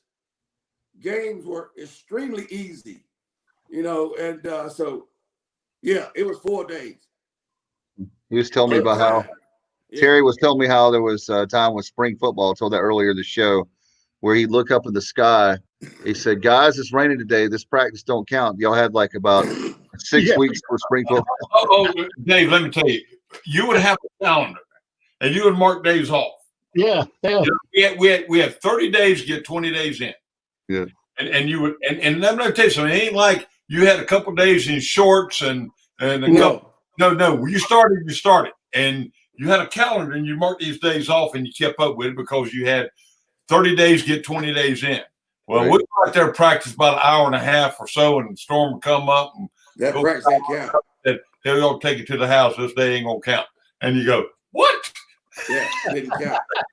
And then the other thing, if y'all remember, whenever it rained, we thought we would go out to practice, but it always stopped in Greenville right before practice at times. And we declared that Coach Dye had a secret phone to God. I go, this man has a direct line to Jesus, because it stops raining right before practice. When now in Greenville in summer, it's go. Oh, you can cut. Yeah, and I weighed out at 198. Way back in at 179 after one practice. So out at 198, back in at 179. That's not healthy. Yeah. And I cramped, bottled up, missed maybe one practice, but I'm going to start. I'm going to start a rumor. We're going to have the Ruffin McNeill indoor practice facility. What do you think at East Carolina? No, that'd be great. I can verify this. They used to follow him around with a water bottle. He sweat so bad. And so he stayed hydrated. I remember that for a fact. Yeah, because I almost died that night, and the player from Carolina passed away the week before. Yeah. All around with a water bottle. Right. Speaking of facilities, can you talk about the facilities that when Coach Dye got there? What was that like with you guys? I know we're worried about no offense, I love the Murphy Center, but you guys, wasn't the old tobacco barn? Isn't that where y'all worked out? Oh, no. Yeah, well, we didn't. I think we were under the stadium. Started out. Oh, okay. Year before. That's before the tobacco barn then. Okay. And then there was those little buildings. I think it wasn't until Coach Emery got down there that you went down to the warehouse. That's when they did that. Okay. All right. So that's before. Okay. I think all our looking was in inside and under the stadium. We didn't have a specific weight room or anything like that. And we did dips. And one thing, Coach, we did dips every day, in and out after practice, and dips to failure. I remember that, but I don't remember having a complete weight program the time we were there. It all started out under the stadium, and then they moved into the house. Yes, that's right. Took one side of the locker room. They redid the locker rooms and moved the weight room into Scales Field. That's what it was. Yeah. It was in Scales. It was about coaching and working hard. It wasn't about lifting weights at East Carolina when we played. I can tell you that. No. No doubt about it. You guys, I always say that, I know Coach said that night at the 78 Independence Bowl party that you guys paved the way for what we have today for East Carolina, and what for me, when I think about East Carolina football, I think 7, 8, 9 wins. I was telling somebody asked me that a few weeks ago. I said, that's Pirate football. Is we expect to have around 7, 8, 9 wins a year. And I think it's back to you guys where I really noticed that that's a little bit before my time, but certainly you guys paved the way for us today for the Pirate Nation. We appreciate y'all. 75, Appreciate that, Dave. 75 through 78. All the guys are not able to come on, man. They appreciate you guys having this site and this show and representing Coach Dye. I know I'm honored to be on here myself and looking forward to the night. You guys do a great job, man. Keep doing what y'all doing. All right. Thank you very much. We're going to close it out because you're the last three. And so we're going to close out. Bunk, see you in July, man. Hey, working hard to get there. I'm working hard. You're going to go. Rough coming to you, man. Seriously. I'll be over near. Love you, baby. Thanks, Dave. Thank you. Thank you, Coach. Appreciate it, man. Yeah. All right, bro. Thank you guys very much. See you guys. All right. I want to say good night to everybody. Appreciate everybody so much. Thanks to everybody, the coaches, Pat Dye, and the players. This has been a very special night, and we want to thank Pat Dye Jr. and everybody for Bubba working really hard. I know that it's been a long night, 7 to 10, but it's probably the longest. I think it's the longest. It is the longest podcast we've ever had. Thank you so much for that. We've got a lot of great programming coming up. And don't forget to like our Facebook page. Of course, you can go on. You can subscribe to our YouTube channel. We have looks like a mast on it. But anyway, I'll bring Bubba back in real fast. And I know that Bubba, appreciate you, man, for everything. And I know Coach very much as well. And what a great night. I was saying it's our longest podcast forever that we've ever had. But we wanted to do something special for Coach Dye. And I thank you for all your hard work behind the scenes. I don't think people realize how much goes into if we just did this is like our game, and we have practice behind the scenes. If people don't realize how much hard work it is, especially a special show like tonight. Absolutely. What a tremendous show. It's evident how much those guys love Coach Dye and how much he meant to them and how much he impacted them.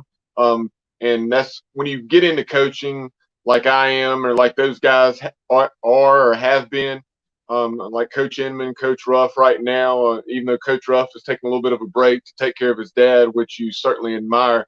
It's awesome to hear those guys and talk about what Coach Dye meant to them, and them just kind of carrying on the legacy of Coach Dye by implementing those same character traits and so on and so forth into their student athletes now. So just unbelievable. What a tremendous 3 hours. And we certainly appreciate Pat Dye Jr. Being so generous with his time, spending close to 2 hours with us.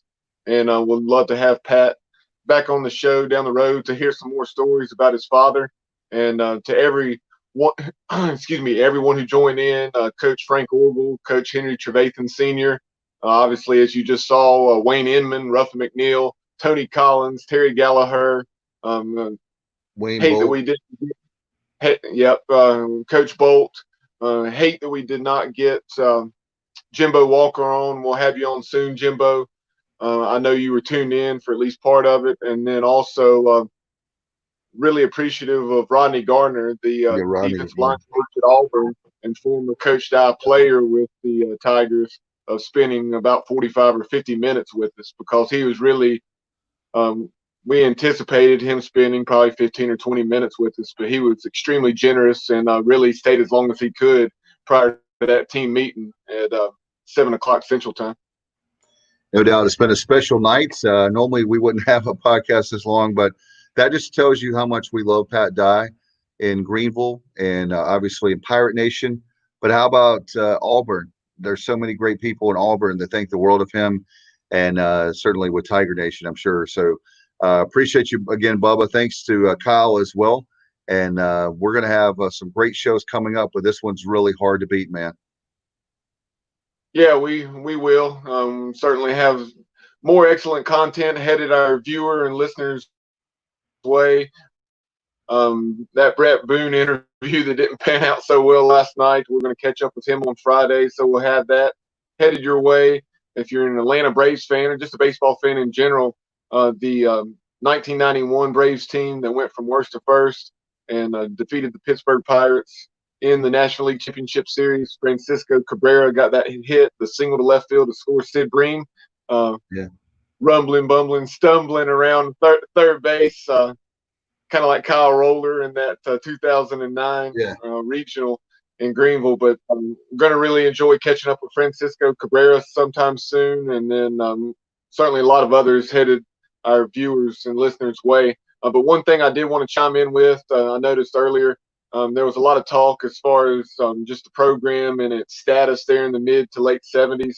1978 is when the 1AA ranks, that divide happened between 1A and 1AA. So Right. the Pirates were technically, we were never 1AA. That was something that a few folks were mistaken on earlier, and it's no big deal. This isn't a I got you or anything, but I wanted to chime in with that. But I was driving at the time. But yeah, the Pirates are never 1AA, and then and yeah, other than that, I mean, just what a tremendous show. I mean, in that 1975 game against the Tar Heels, where we won 38-17, I think that was actually about the third game rather than the first meeting between the programs. But I think some folks there may have been getting that confused with the NC States. Maybe it was game 1 or game 2. As you know, my Wi-Fi is going in and out right now. So we appreciate everyone tuning in, and we'll talk to you soon. All right, Bubba, thanks you so much. Thanks to everybody.